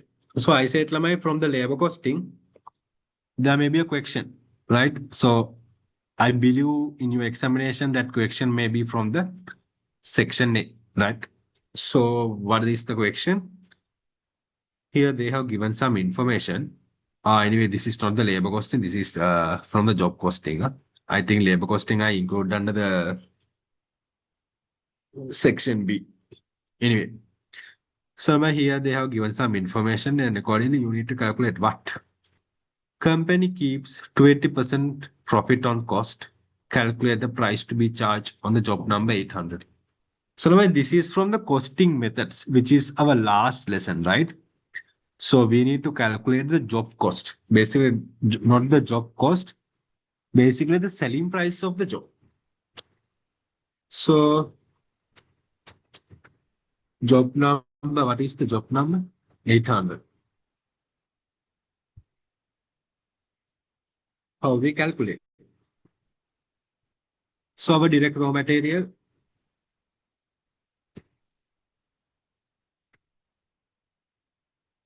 so our direct raw material 8,000 kilogram into 40,000 per kilogram, right? Equal 8,000 kilogram. We need 8,000 kilogram per kilogram, 40 rupees, right? Then my direct labor from the department A. Direct labor from the department A. Department 1A. Anyway, departments. Department 1. We need 200 hours per hour 800. We need 200 hours per hour. Company need to pay 800 rupees.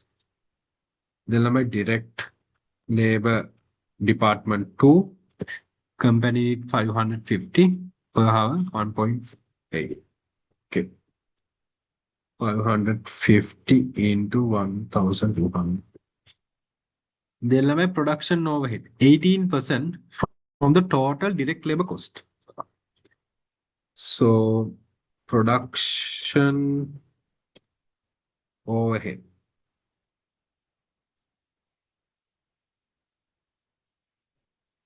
So my production overhead is 18% from the total direct labor. No? Total direct labor cost is department 1 plus department 2. Then from this total, 80%, right? Multiple by 80%. Then we can get the production overhead cost. Then we can calculate the total cost.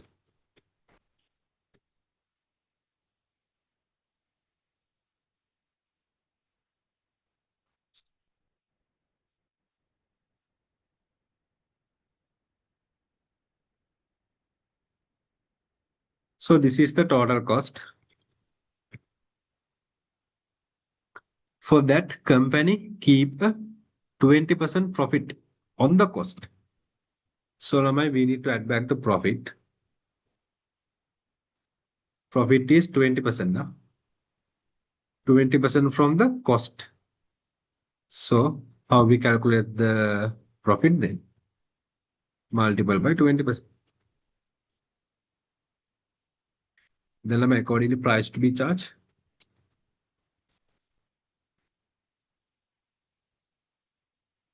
What is it?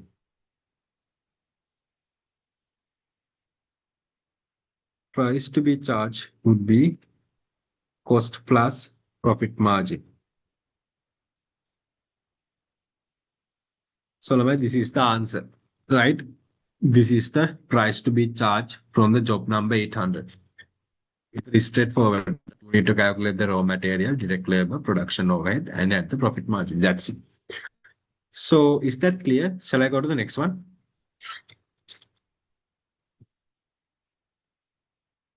Right? I will go to the next one now. So Lamai 1.9.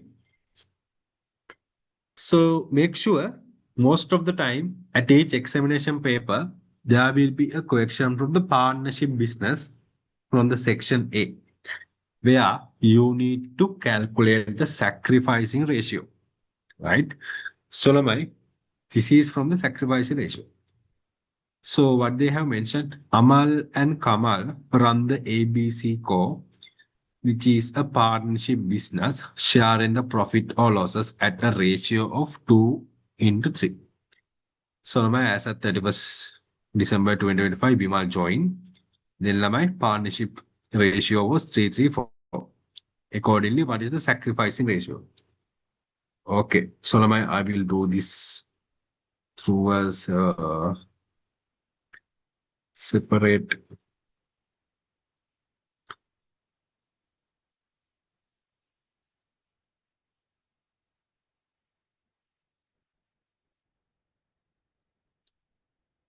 Word document.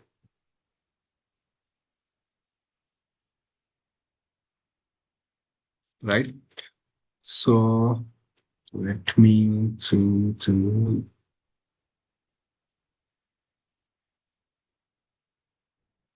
right. So by the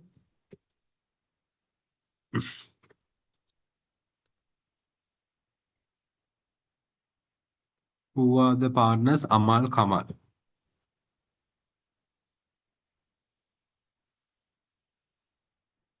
Amal Kamal, who is the newly joined person? Amal Kamal Bima. Right? So now what is the old ratio? 2:3, no? 2:3 means what? 5 out of 2, 3 out of 5. Is that clear? So Bimal, they have no nothing. Right? Then my new ratio. So new ratio is 3:3:4. 3 plus 3 plus 4. It means altogether 10, no? So now my 3 out of 10, 3 out of 10, 4 out of 10. Right? So now we need to compare these ratios. Right? So Lamai, the old ratio is based on 5, but new ratio based on 10. So accordingly, we cannot, at this stage, we cannot compare, no? So therefore, the old ratio, we need to convert into the 10, right? Convert it.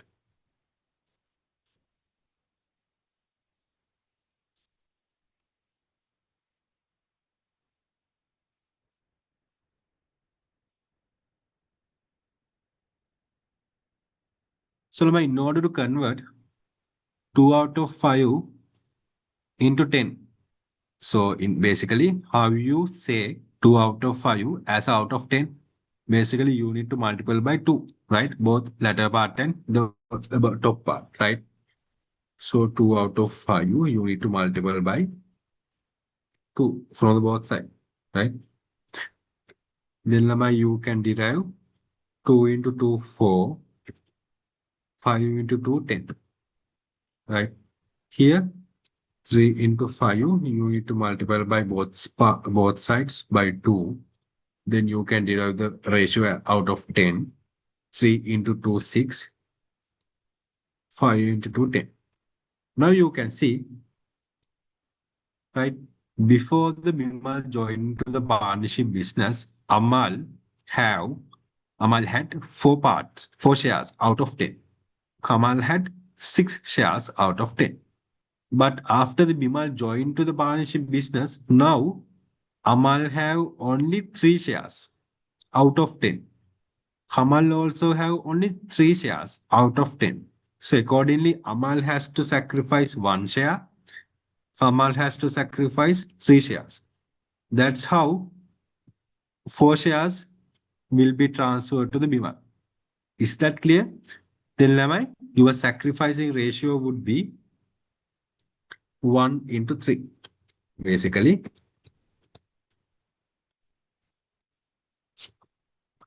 right?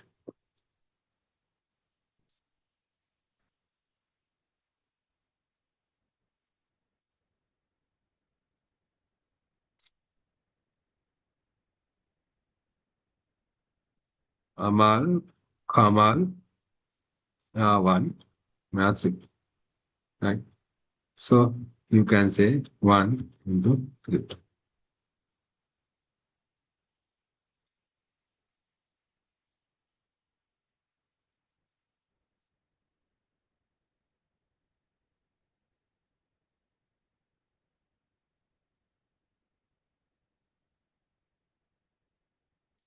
Right? So now you know the ratio, how to do that. So now is that clear? Right? So the ratio you can say like 1.3. Amal, come on.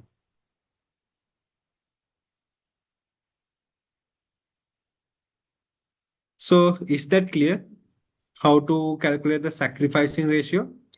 The first, you need to convert the old ratio out of as a part of the new one. Then you need to just compare. That is clear, right? How to prepare how to calculate the sacrificing ratio? Okay. The answer is 1 into 3, right? Amal and Kamal. Now I will go to the next one. So 1.10. So here, basically what they ask you to do, prepare the journal entries for the revaluation of the non-current asset. Ah, this is in relation to the partnership business. A and B are the partners sharing the profit and losses in the ratio of 3 to 2. On 1st January 2025, C admitted as a new partner, Hari. With the admission of the new partner, non-current assets were revalued. Carrying value as of 1st January 2025 and the revalued amount of the non-current asset were 8.6 to 9. So tell me, Ramai, in this question, what is the revaluation gain first? The revaluation gain or the loss? So as at the year end, the carrying amount is 8.6 million, but it has been revalued to 9 million. So Lamai, there is a revaluation gain. So revaluation gain is how much? 400,000, right?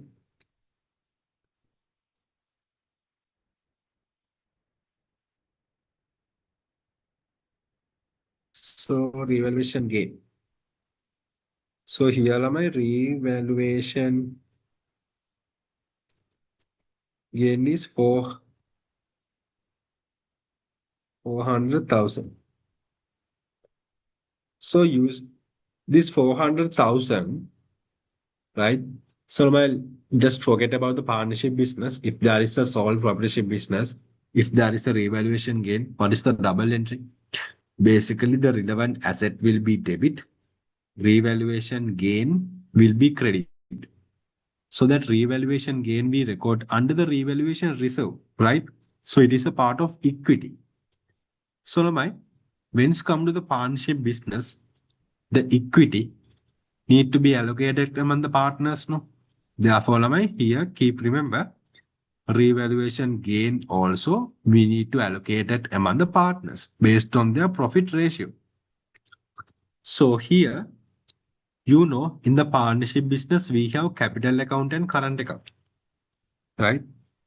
So Lamai, usually revaluation gain, if there is a revaluation gain, make sure revaluation gain will be adjusted through the capital account, not the current account, right? So accordingly, how the double entry derived. So this is right. So asset debit 400,000, right?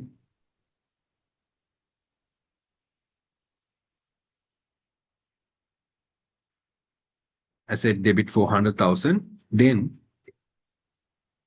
capital account. So capital account of who are the persons A and B? Capital account of A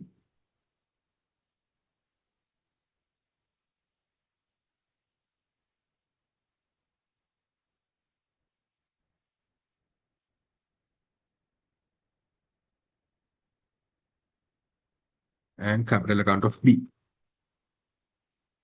Right? So capital account should be credit.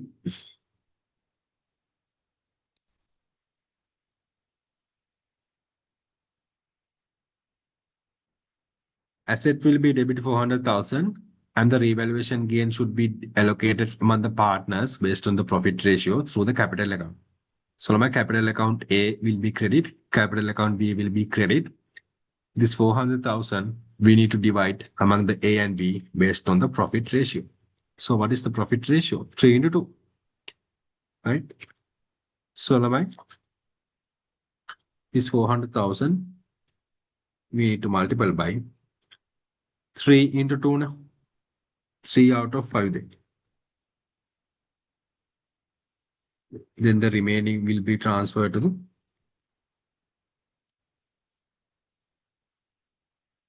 current account P. So now basically this is the answer. This is the journal entry, right?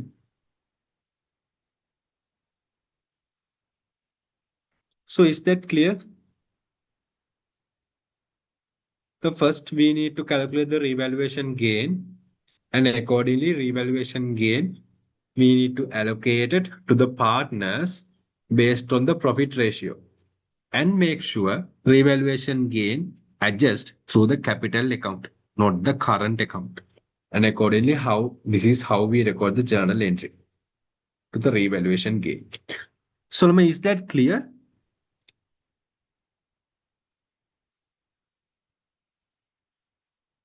Shall I go to the section B?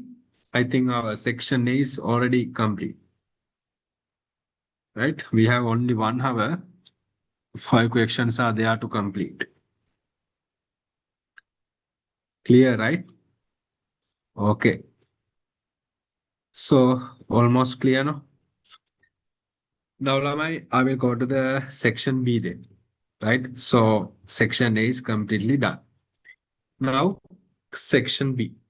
So I said under the section B, the question 2 definitely coming from the non-complete, incomplete records, right? Where you need to prepare the P&L and you need to calculate the closing balance of the equity. So let's do this. Question 2. So they have given some information. Just what you need to do, calculate the following for the ABC Food Limited net profit for the year ending 31st December 2025. Capital account or the capital balance as of 31st December 2025. Right? Closing equity value you need to calculate and the closing profit. Okay. So my recommendation is before you start in the question, just write down a P&L structure, right? And after that, start the question. So here I make sure, right? So in the question tool, they are just saying you to calculate the net profit, right? They are not telling you to prepare the profit or loss statement. Therefore, prepare drawing basically drawing. Sorry. Can you repeat the question again?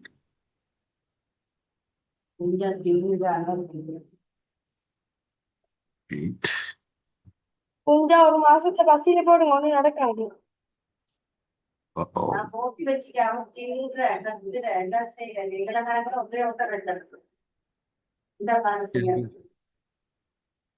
you guys please unmute? I think. Okay.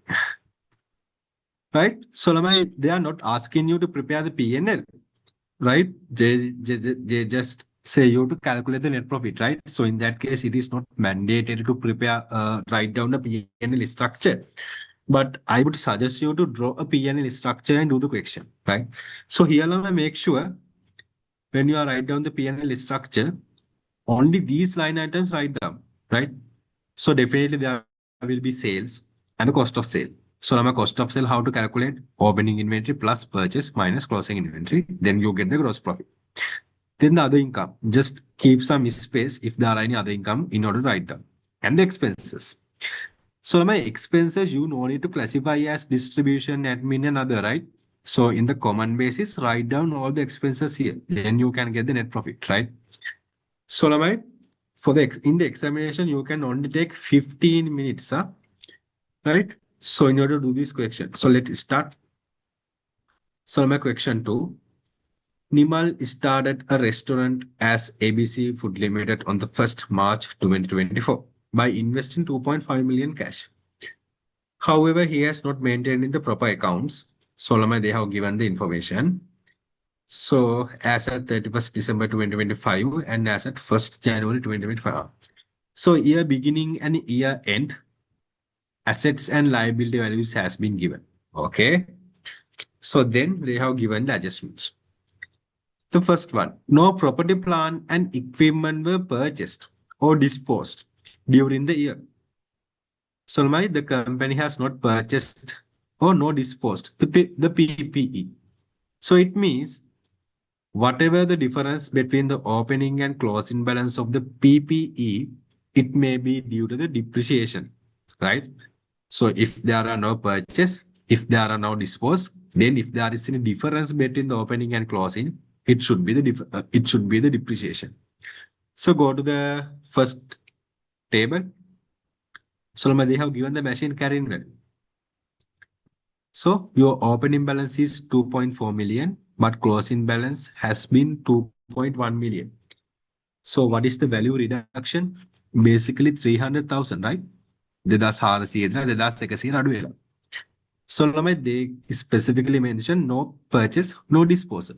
Therefore, this value reduction should be depreciation, right? So accordingly, we can record here machine depreciation. Is that clear? So you can directly record here 300,000. Right? I believe it is clear. The second one, all purchases were made on the credit and purchase made during the year were 3.8. An amount of 10.2 million was collected from the trade debtors. So when it comes to the purchase, all of the purchases are credit. That's fine. So it means no cash purchase. So the total purchase value has been given 3.8 million. So we can record under the here cost of sale 3.8 million.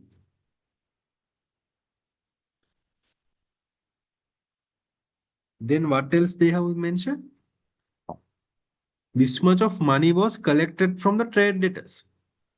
So from the trade debtors, what is the value we need to calculate? Basically the sales, right? So sales value we need to calculate using the trade receivable.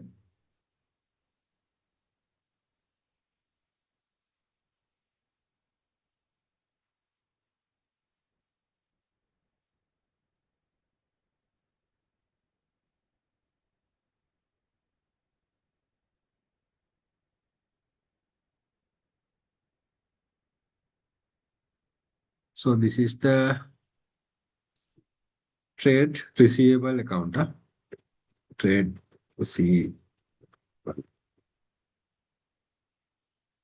account.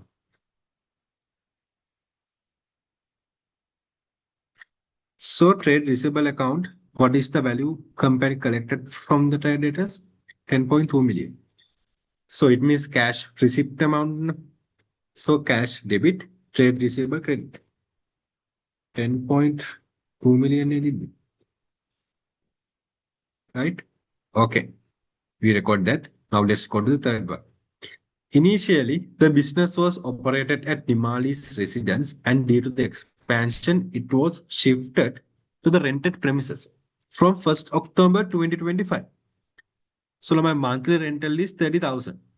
an additional payment of 180,000 has been made, which equal to 6 months rent at the time of signing the rent agreement on the 1st August 2025 as an advance.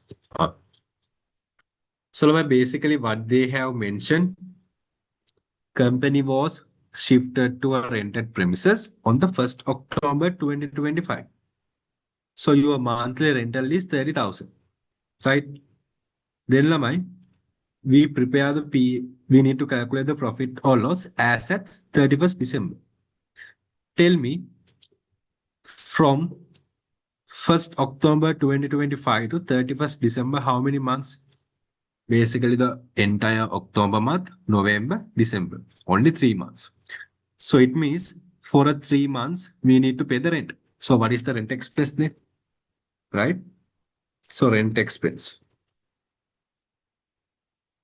Basically, per month, 30,000 multiplied by 3. Right? 90,000.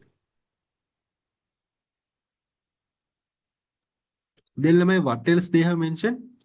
So when company entered into the rent agreement, they have paid a advance, right? Which equal to 6 months rent. So it means basically, usually when you are going for a rent agreement, you need to make an advance, right? So after the rent agreement finished, that advance you can collect from the particular person again, right? So here, this is additional payment. Basically, this is advance payment. That advance payment is a current asset for you, right? It is not an expense, right? So that additional payment or the advance payment, you cannot record under the expense, right? It should remove from the expense, right? So that's it. I believe it's clear, right? So the fourth one, the payment made for the electricity and the water, 120,000. Payment made means it is the cash payment. So in the TB, they have mentioned the accrued electricity and water. Accordingly, we need to calculate the electricity and water expense, right?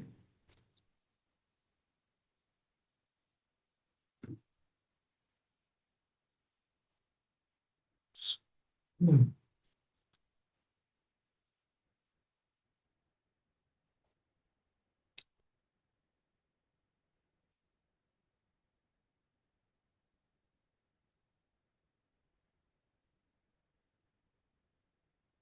Electricity and water. What is the cash payment amount? 120,000. Cash credit. The expense should be debit. 120,000. That's it. We will go to the next adjustment. The three full-time employees are employed in the business. Each employee is entitled to a monthly salary of 55. Okay. So now we need to calculate the salary. Right. So basically there are 3 employees. Per employee, we need to pay 55 for an entire 1 year, 12-month period. 55, right? Yes. So this is the total salary expense. Then it is also done. The last one, Nimal has took 5,000 cash for his personal usage. So this is a withdrawal, right? It is not an expense, right? That information we need in order to calculate the closing capital, right? So accordingly, all the adjustments we considered except last one, right? Other things we considered. Then let's go to the table, right? So in this table, my machine carrying amount we already considered. Then the trade debtors. Trade debtors value we need to record. Opening balance 550, closing 720. So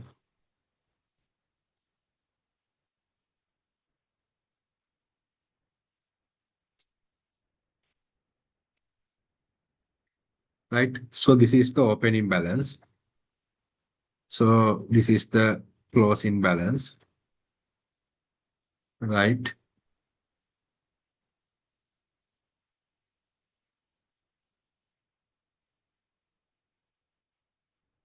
then my when it's come to the inventories, right? So trade debtors we record. Now let's count the inventory. Inventory opening balance 8,500, 18,000, and equals 22. So we record.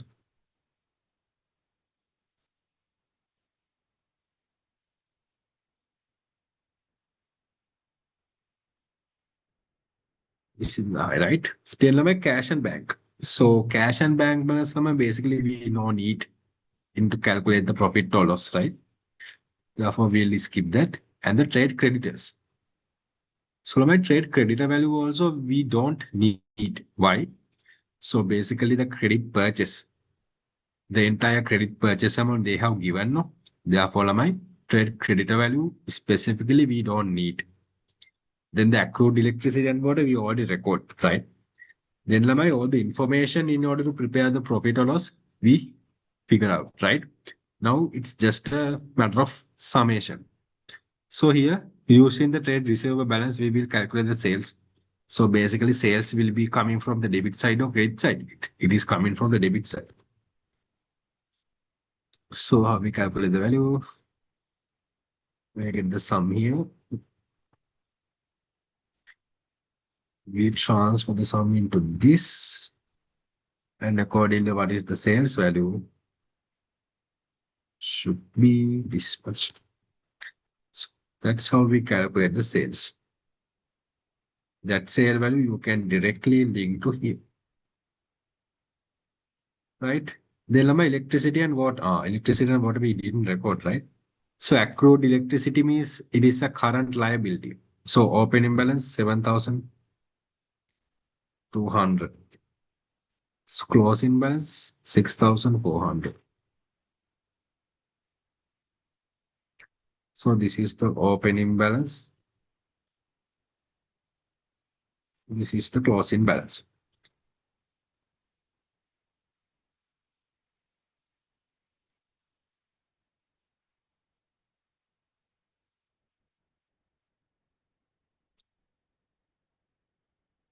Okay. So here Lama, we need to calculate the expense, no? So expense now basically double entry how the double entry come to expense account debit and expense payable account credit. Then Lama,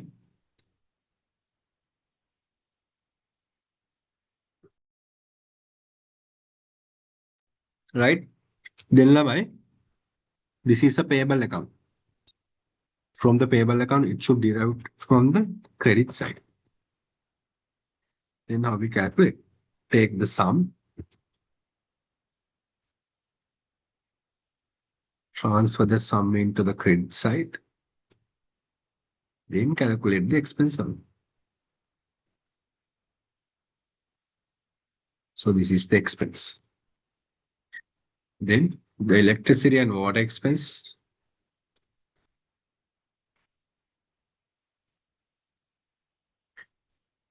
You calculate as 190.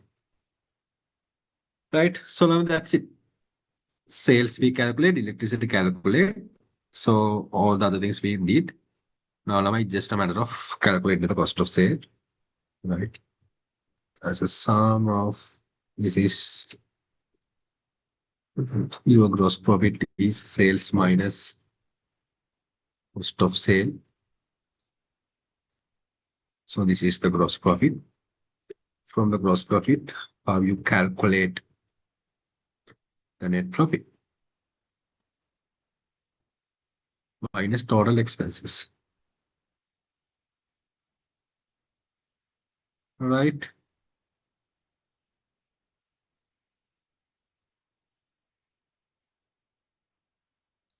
So Lamai, this is the net profit. Right? The first one is done. Are there any issues? Are there any doubts? So I hope no doubts, right? So Lamai, from the net profit, how we calculate the closing equity? So there is a formula, closing equity, opening equity plus net profit plus additional capital minus withdrawal, right?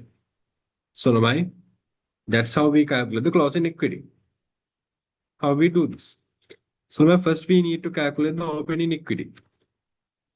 So opening assets and liabilities have been given, no? Right? So they have given the opening assets and liabilities.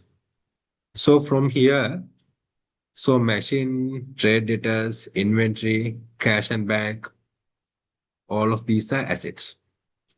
And trade creditors and accrued electricity are liabilities. Then Lamai tell me what is the total opening equity, total asset minus total liabilities now. So I will do this using my calculation, right? So you need to add back the total asset like 2,400, 550, 18,500. From that, Lama, you need to deduct the total. So I believe the opening equity after minus total liabilities from the total asset is this much, right? So this is the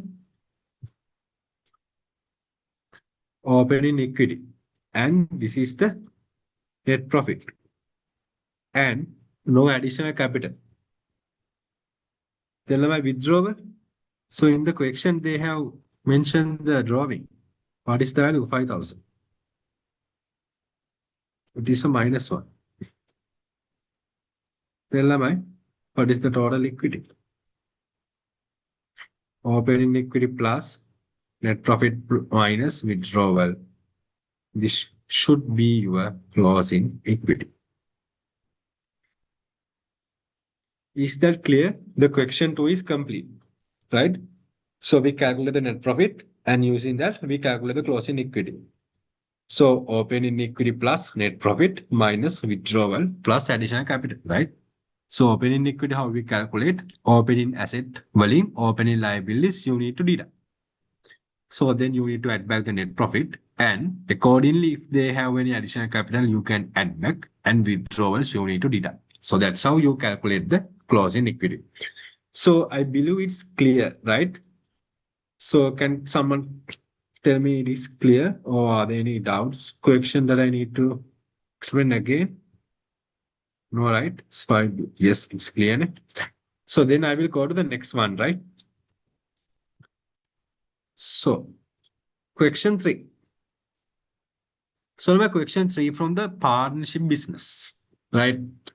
So finally, what you need to do, you need to calculate partners capital account and partners current account as at 31st December 2025. So I said my prediction for your examination would be the partnership question may be coming from the scenario where the partner will be resigned from the end of the year, right? So I believe that type of a question may be coming to the examination, right? So Lamai, let's start without taking much time. So Amal, Kamal, and Bimal maintain a partnership business. What is the profit ratio? 2 to 1, 2 to 2. So Lamai, these are the agreement. So interest on capital is 10%, right? So Lamai, Amal is entitled to a monthly salary, 40,000. Then Lamai, 5% interest from the loan provided to the partners. Right. Then my second one on 31st December 2025, as at the year end, Bimal decided to resign. So all duties to Bimal are to be settled in fully on the 1st January. So we prepare partnership accounts as at 31st December, right? So it means as at 31st December, no payment has been made to the Bimal, right? So keep that in mind. So profit and losses are equally shared. This is the new ratio, 1 to 1. So goodwill has been given 3 million. Then my business maintained in a new building provided by Kamal. In respect of that, they pay 30,000 rent. So Lamai, this rent expense has not been adjusted. We need to adjust that. So Bimal provide a loan of 1 million. The date is the 1st of July at the mid of the year. So my interest expense we did not calculate. Then we need to adjust that before we calculate, before we allocated the profit. So following balances extracted, blah, blah, blah. So all of my net profit has been given. That's it. We need to prepare the statement. Okay. So in the examination, my examiner asks you to calculate the capital account and the current account only. But definitely, as a working, you need to prepare the profit appropriation account, showing how the profit allocated among the partners, right? So the first thing in the exam you need to do, Ramai, write down the structure. Write down the capital account, current account, and the profit appropriation account. Then you start the question, right? So here I have recorded the capital account, current account, and the profit appropriation account. So first we will start from the profit appropriation account. Anyway, we will start from the beginning, right? So Lamai, the first adjustment, they mention capital interest is 10%. So from the opening capital, right? So opening capital has been given in the seventh adjustment. Here, opening capital. So Lamai, 8,000, 4,000, 8,000. First, we will record the opening balance. So capital balance, opening balance. Here, I will write in 1,000. In the exam also, you can, if you want, you can write down the answers in 1,000, right? So, okay. Then, at this, from this, 10% will be the capital loan interest. So, from this, 10%, from this, 10%, from this, 10%, right?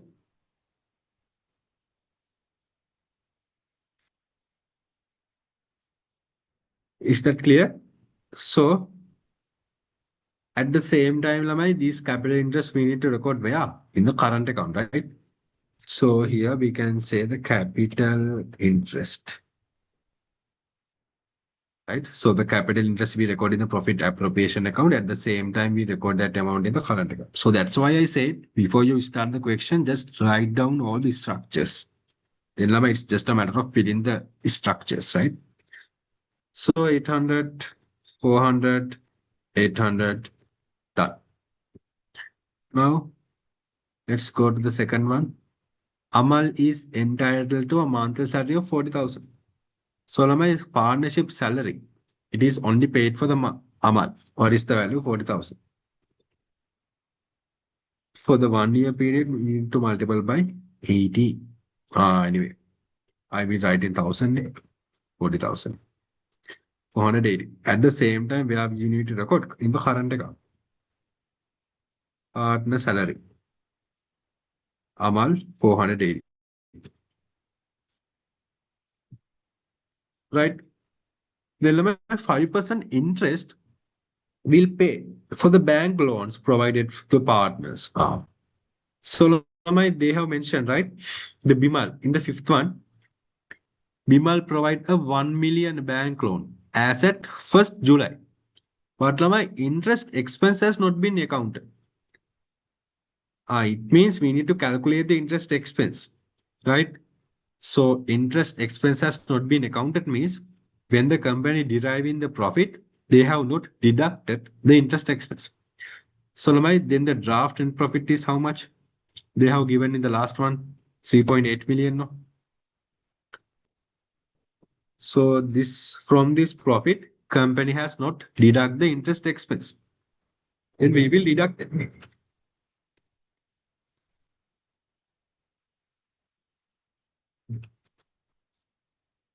So my interest expense.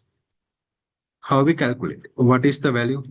The total bank loan is 1 million. Make sure I've been adding 1,000 now. From this 1 million, partnership business pay only 5%.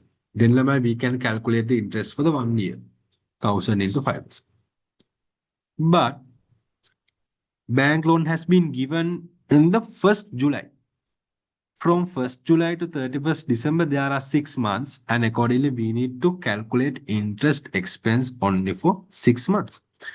Therefore, first we calculate the 1 year, basically 1 year and interest expense, and accordingly, we need to calculate it for the 6 months. Multiple by 6 divided by 2, right? 12 or either you can divide it by 2. Then your total interest expense would be 5, right? Then what is the double entry? Interest expense debit. So this has to be paid to the partner. No?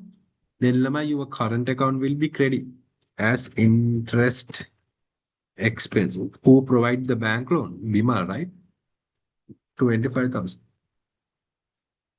So is that clear?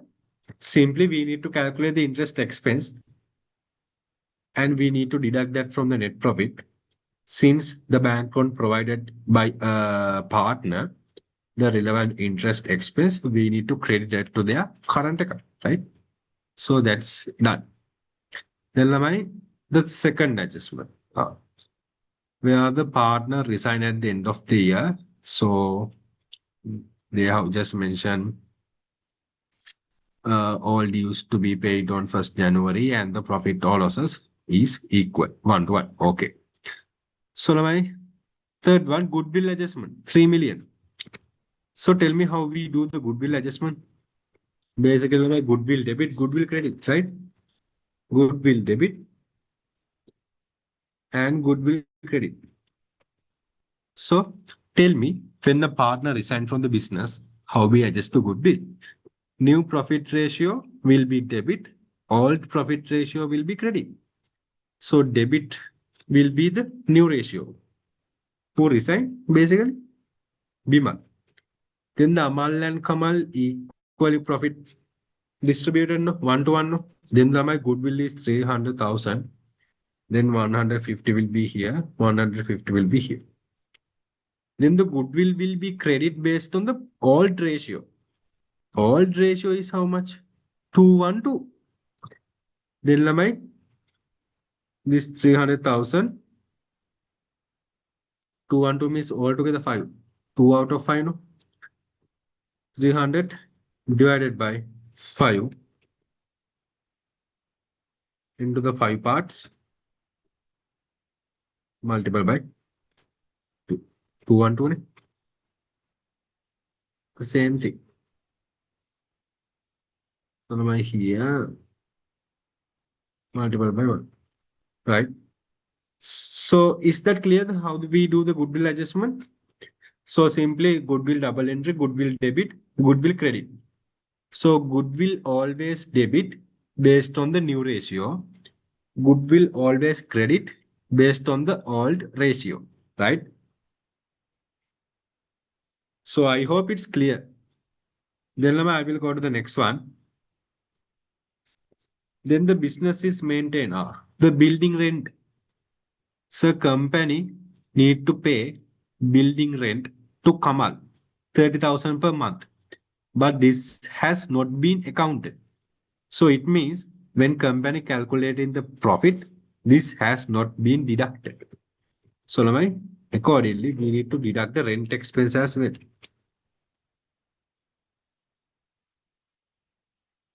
30,000 per month.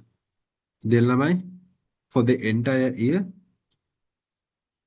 minus 13 to 12. 360. So this rent expense paid to who?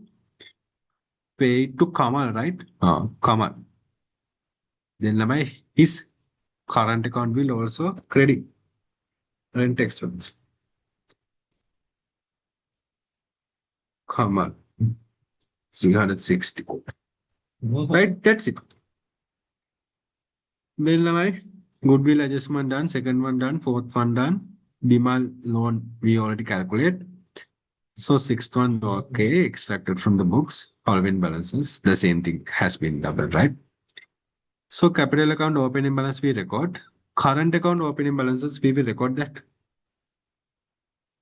Amal, there is a credit balance. So Amal get 1,000.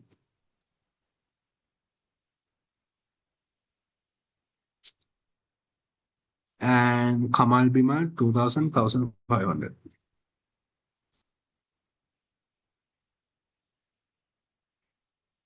Right? So we record the current account opening balance as well. So bank loan. Bank loan lama we already adjusted. Then there is a drawing. Drawing by Amal. So my drawing, how where we record? Where we record in the debit side, right? In the capital account, no, in the current account.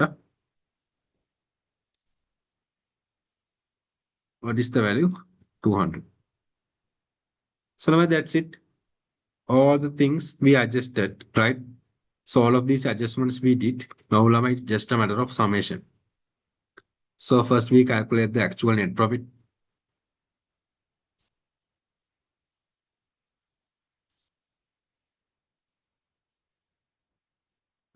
From this net profit,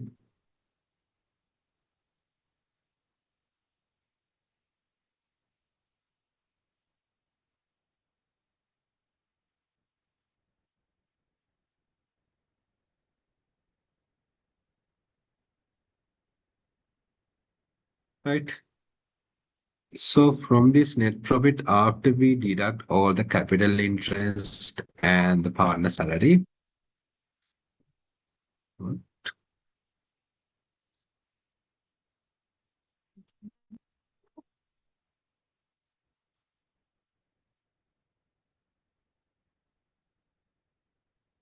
right? So this is the remaining balance. This remaining balance we need to share among the partners based on the profit ratio, right? So my profit ratio is 2:1 now. Here am I 2. Here am I 1. Here am I here 2. So altogether 5, right? Then what is the profit ratio? This divided by 5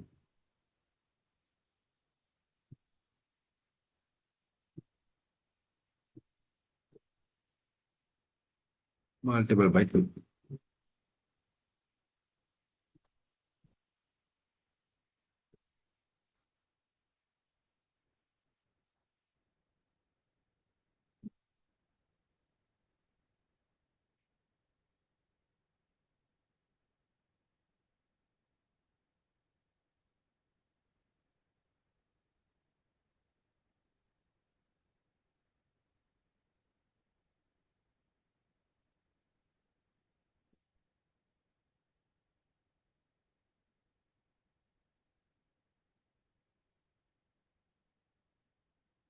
Right? That's it.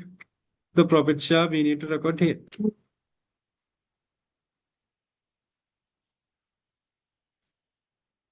374 187 374.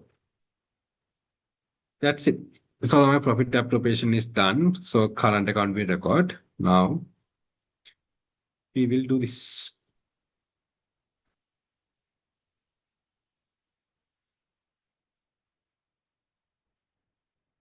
Right. So take the total sum here.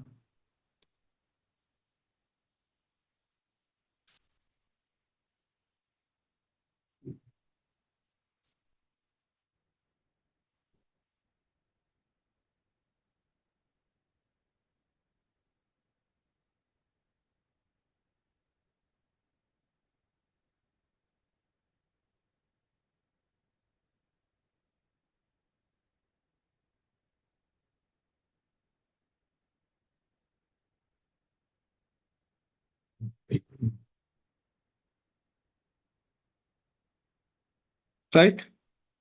So from here, so Bimal is resigning now. So my Bimal capital, basically the current account, we need to transfer to the capital account, right? So capital account Bimal, what is the value? This month, right? Tell me, That amount we need to transfer to the Bimalki account ticket. What is the value? This one, right? Then for the remaining two, A and K, we can get the balance, closing balance.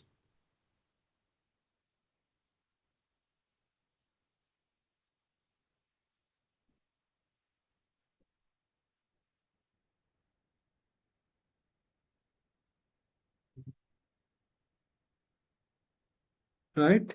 Then here,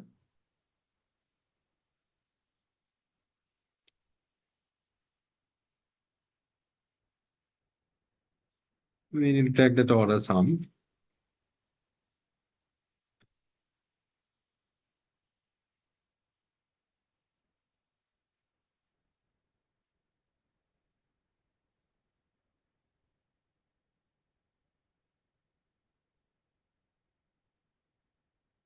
Right?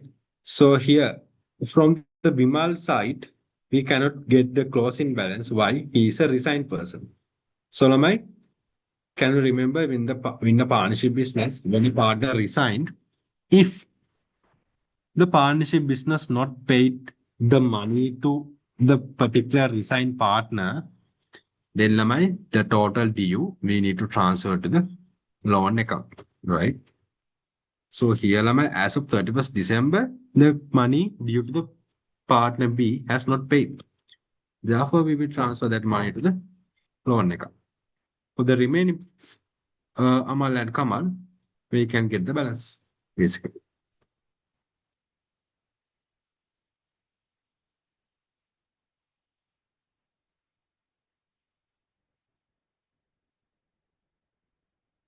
So basically, that's about the partnership business. So is that okay? I think it's very simple, right? So first is basically we need the first thing is you need to write down the structures. Then from the first adjustment onwards, you need to do the adjustments, right? So is that okay? Is that clear? Are you guys have any doubts or difficult areas where I need to explain again?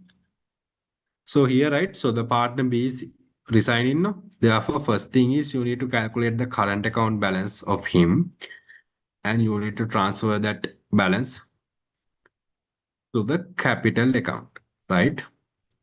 Then, you need to calculate the total capital balance. That balance you need to transfer to the loan account. Why? This money has not paid as of 31st December. So the other thing is just you need to get the closing balance. Right. So, okay. Then the partnership business calculation is also done. Then I will go to the next one. So the question for so this is basically from the income the non-profit organization. So I said when it's come to the non-profit organization, basically you need to calculate the income statement and the membership subscription account, right? So here basically as at 31st December 2025, you need to do the calculation, right? So here in this question also, the first thing you need to do to write down the structures, right? The membership, write down the membership subscription account as well as the income and expenditure account, right? So the structure is like this, na? Income, keep some space, expense, keep some space. Then accordingly you can calculate the surplus or the deficit, right? That's it. So basically, let's start the question. So we'll start from the beginning. So Ocean Fresh Limited, a seafood exporting company, has established an employee welfare society named Ocean Fresh Staff Welfare Society. So they have mentioned the receipt and payment account, right? Then okay. Then the second one, cash and the bank balance of the society as of 1st January 2025 4 million.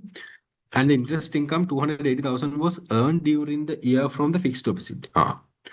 So my opening cash balance has been given. At the same time, they mention this non-profit organization earned and interest income from their fixed deposit. So it is an income. No? That income we can directly record in the income and expenditure account. FD income, fixed deposit income, or you can say interest income, 280,000.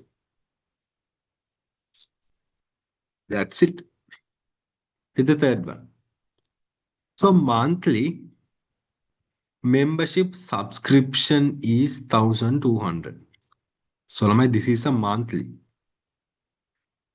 So as of 1st January 2025,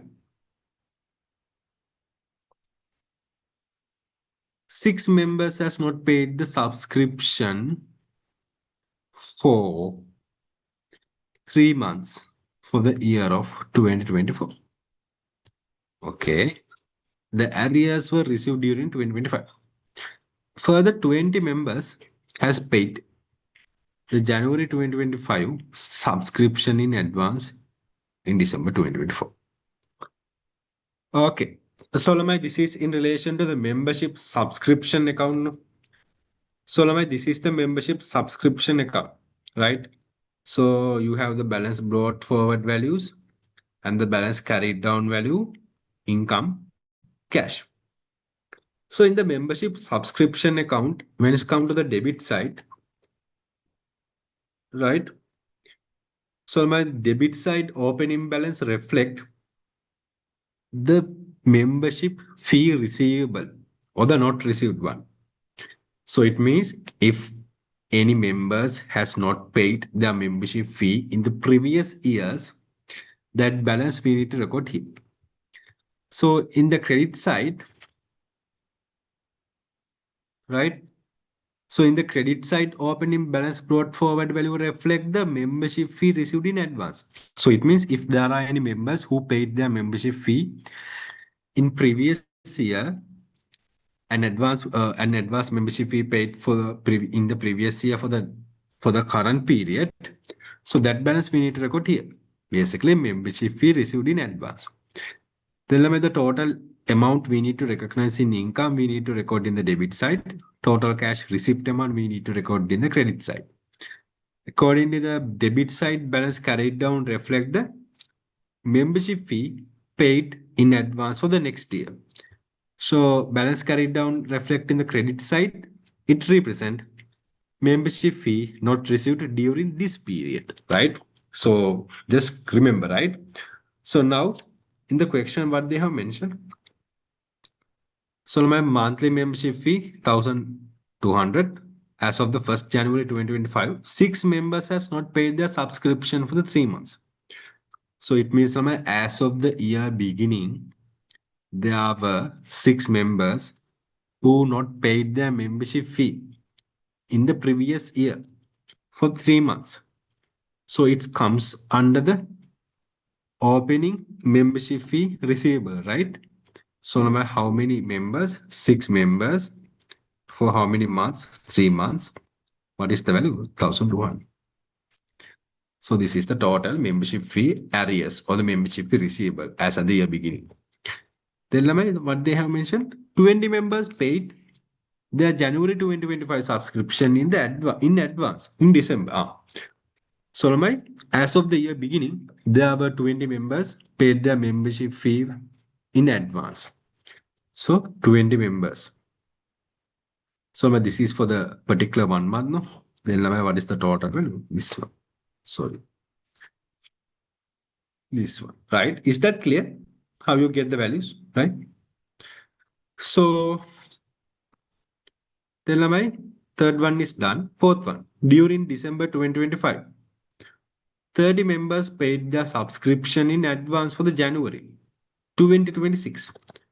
As at the year beginning, 30 members paid in advance. So year beginning, as at the year end, membership fee received in advance, we record in the here, right? Closing membership fee received in advance.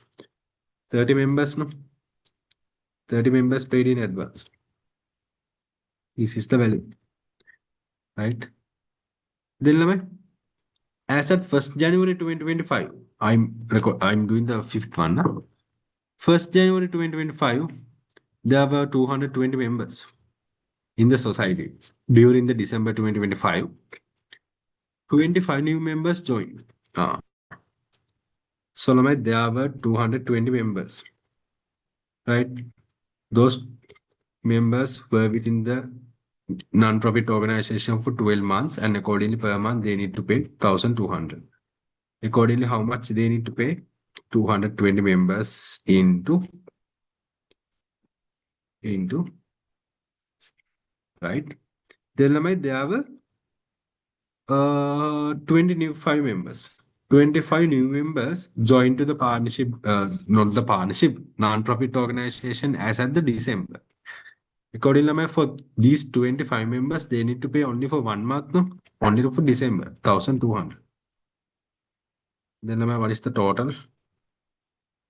This directly multiplied by 1,200. No? So altogether, what is the total value?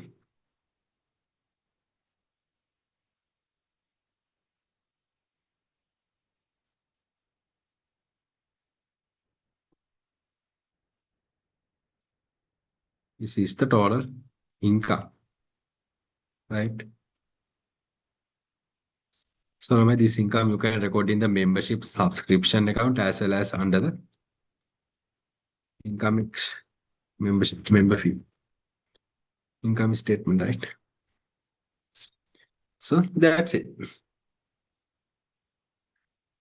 The society purchased a desktop computer on 1st April 2025.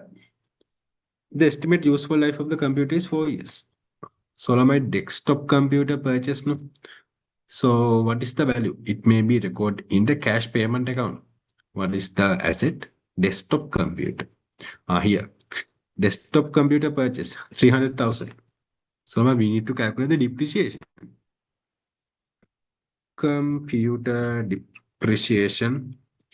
We calculate 300,000. Design all together. Okay. 300,000 divided by 4 years, then we can get the annual depreciation. Right? So this asset was purchased on when?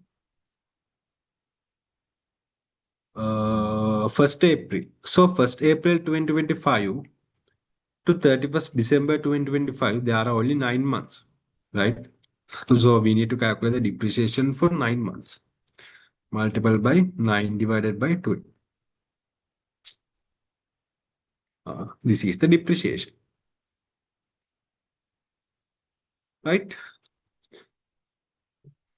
Then it also done. Last one, during the year 2025, society organized an annual dinner and 25% of printing and stationery expenses related to the event. So this is an additional activity. From this additional activity, we need to calculate the net profit separately and link to the main income and expenditure account. So annual, what is this annual dinner? So annual dinner profit or loss, we need to calculate separately. Yeah, make sure. So all the adjustments we consider, now we will go to the receipt and payment account. Right. So the membership subscription receipt, that's FCA. We can directly record here.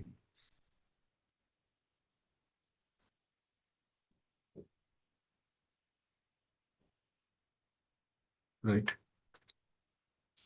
Then my contribution from the Ocean Fresh Limited for the annual dinner. So this is for the annual dinner. No? So this you need to separately reflect through a separate work in make sure annual dinner profit or loss. Contribution received 1,002. Then my amount collected from the members for the annual dinner. Collection 1,000. 20,000. Right? Then my sponsorship for the annual dinner. So all of these are from the annual dinner. Sponsorship.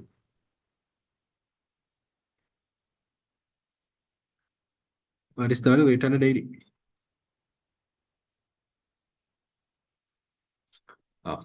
Right. So then my payments. assistance for the medical engineering and the members. So the medicine expense, no? What is the value of 45,000?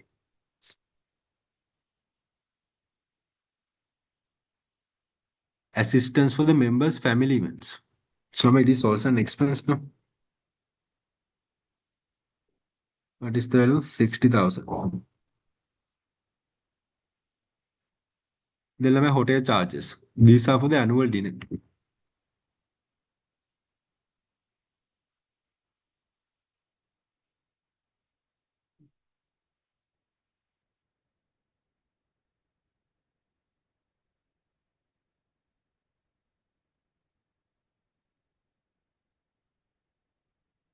Then entertainment. This is also for the annual dinner.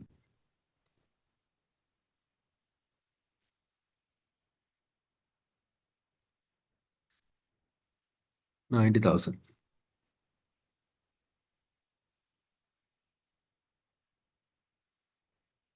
Then gifts distributed to the annual dinner. So all of these are from the annual dinner, right? So make sure you need to show separate again.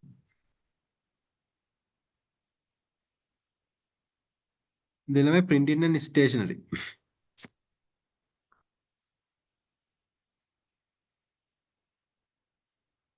So when it's come to printing and stationery,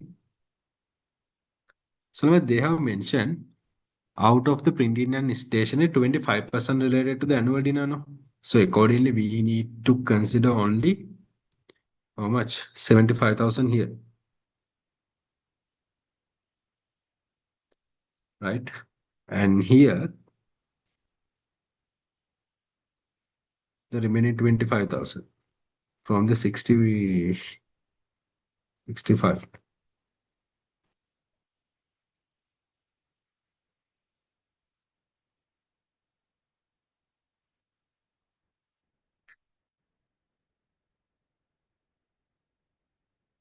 Then the last one, desktop computer purchase, we already calculated the depreciation. Now, Lama, we can calculate the profit or loss here.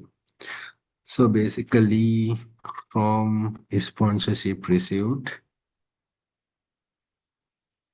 we need to deduct these expenses,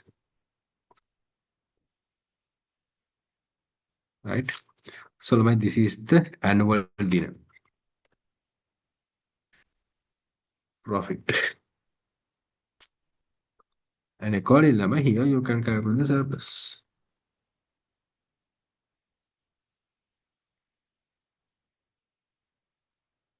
Surplus of the deficit. Right? So basically, this is the surplus. And this is the membership, anyway, membership subscription account. So this should be tally now.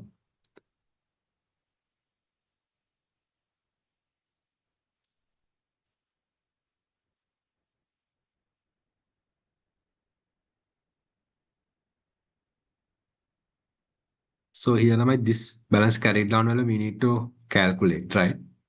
Or we calculate from this minus this minus this. Then we get the closing membership fee not received during the period. So basically, this is the membership subscription account, and this is the income and expenditure account.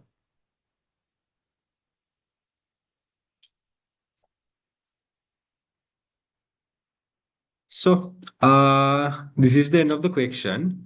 Are there any doubts? Or shall I go to the next one? We have only 20 minutes.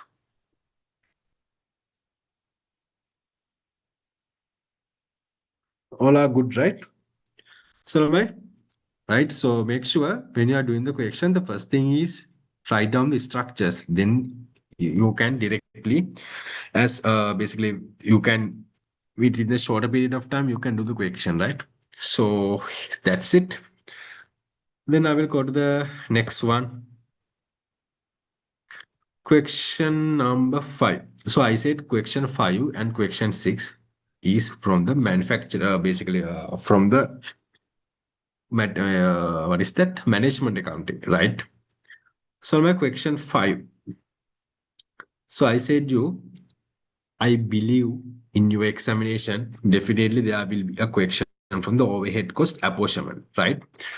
So it can be for a 10 mark or it can be for a 5 mark, but most probably I believe it may be for a 10 mark, right? So here the part A, we will do this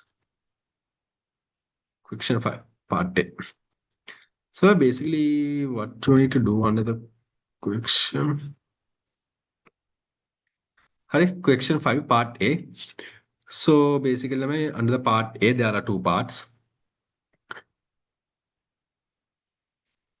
You need to prepare the statement showing how the overheads are allocated and apportionment to each production department and calculate the estimated total production cost of a product. So I teach this lesson under the overhead cost apportionment, right? So where in the examination, they may give some overhead cost. Basically, these are the electricity, rent, depreciation, those stuff. You need to allocate it to the cost centers P2, P1, and S2 based on the given ratios, right? Based on basically the overhead cost, you need to allocate it to the cost centers based on the most appropriate basis, right? So that's what you need to do. And there are two parts. First thing, you need to first allocated the overhead cost among the P1, P2, and S2. So P1, P2 means production department, S2 means service department. Then the second step is the total overhead cost you calculate in respect of the service department. Again, you need to reallocate it to the production departments based on the basis given in the examination, right? So here this question, this is Sunrise Furniture Limited. They have P1, P2 production department, S2 service department. So basically these are the overhead costs: electricity, rent, welfare, depreciation, building, machinery. And in this latter table, they have given the bases, right? What are the bases we can use to allocate the overhead cost? So there are two parts now: allocated and apportionment. So my allocated means if there is a particular overhead cost, we can directly identify it with a cost center. We can directly identify it with the cost center. We can directly record. No need to use a basis. So the other overhead cost, there are no direct allocation method. Then we need to apportionment, right? So based most of the time in your examination, indirect material or indirect labor, you can directly allocate it, right? Make sure indirect material or indirect labor, you can directly allocate it. Other overhead cost, you need to apportion, right? So my first thing is you need to write down the structure. So basically for the cost item and the basis, total amount, and P1, P2, S2, right?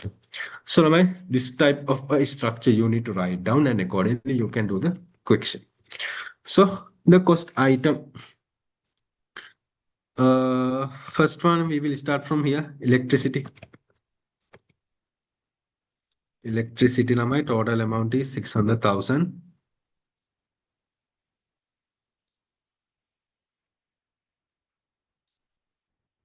Right? So tell me out of this table, what is the appropriate basis we can use to allocate the electricity expense among the cost centers?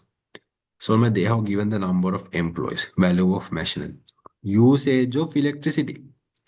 So in order to allocate the electricity, we can use the kilowatt, right? So the total kilowatt used 24,000, right? So out of this 24,000, 12,000 was utilized by the P1, 8,000 utilized by the P2, remaining utilized by this 2. So based on this ratio, we need to allocate the electricity expense. How we do that? So basis, you can say kilowatt, right? How we do that? This is the total expense. Total amount we need to divide it based on the P1, P2, PS2 based on the kilowatt. Multiple by total kilowatt, sorry.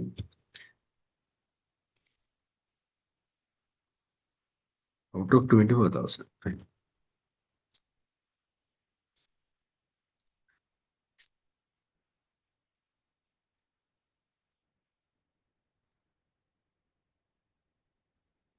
Right. So here am I. P1 has 12,000 kilowatt out of 24,000 multiplied by the particular total amount. Then the P2, basically P2 how much? 8,000. So now 600,000 multiplied by 8,000 kilowatt out of 24,000. Then my S2, basically multiplied by 4,000 kilowatt out of 24,000. Right. Then this total should be equal to this total amount, right? Make sure. Then the electricity rent expense 300,000.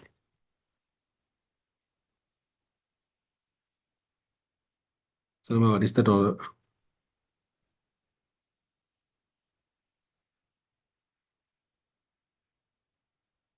So rent expense, what is the appropriate basis? Basically, the flow area we can use, right? So flow area total is 6,000. So my allocation has been given. Based on that, we need to record. We can say flow area 300,000. So my that's this is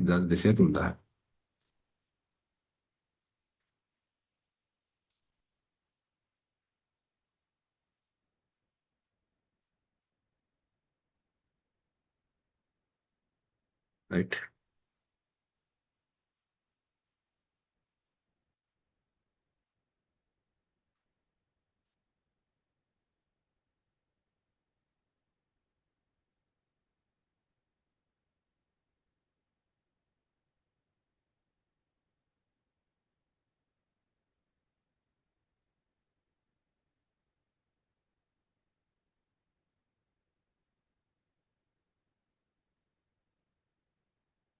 Three thousand.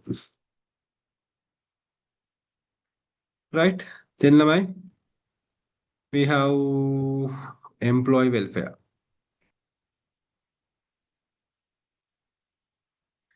Basically, we can take the employee number. They have given the number of employees. So altogether, there are 50 out of 18, 27, 5. So what is the total value? 400,000. So now 400,000.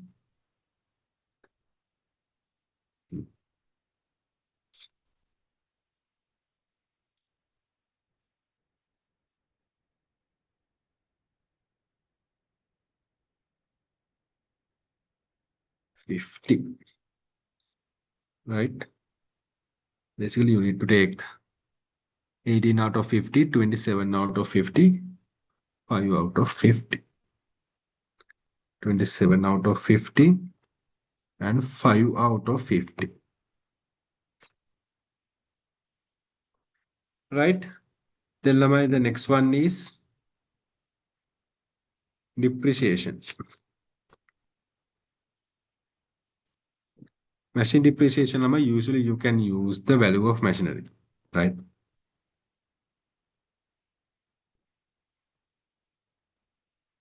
Machine value, total value, what is the depreciation? 250. So now what is the total machine value? 25 million. Out of that, 9 million, 11 million, 5 million. Hmm.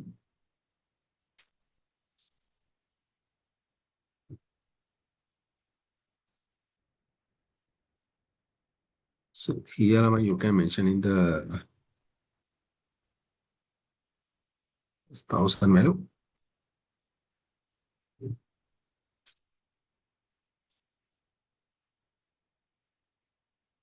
5. Right. Then you have the building insurance.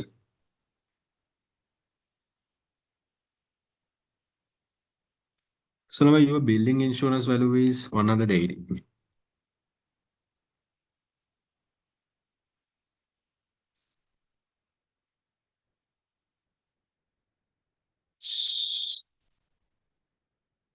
Oops. Wait.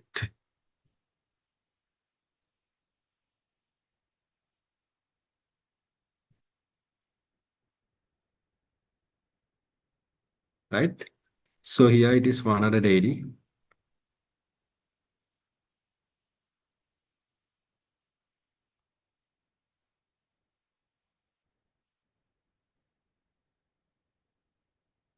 Wait, Lamak.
Students, I think I have some technical issue. I can't use my Excel. It doesn't work, right? So what can I do for that? I may have to log out from the meeting and just restart my laptop, right? So just wait 5 minutes, right?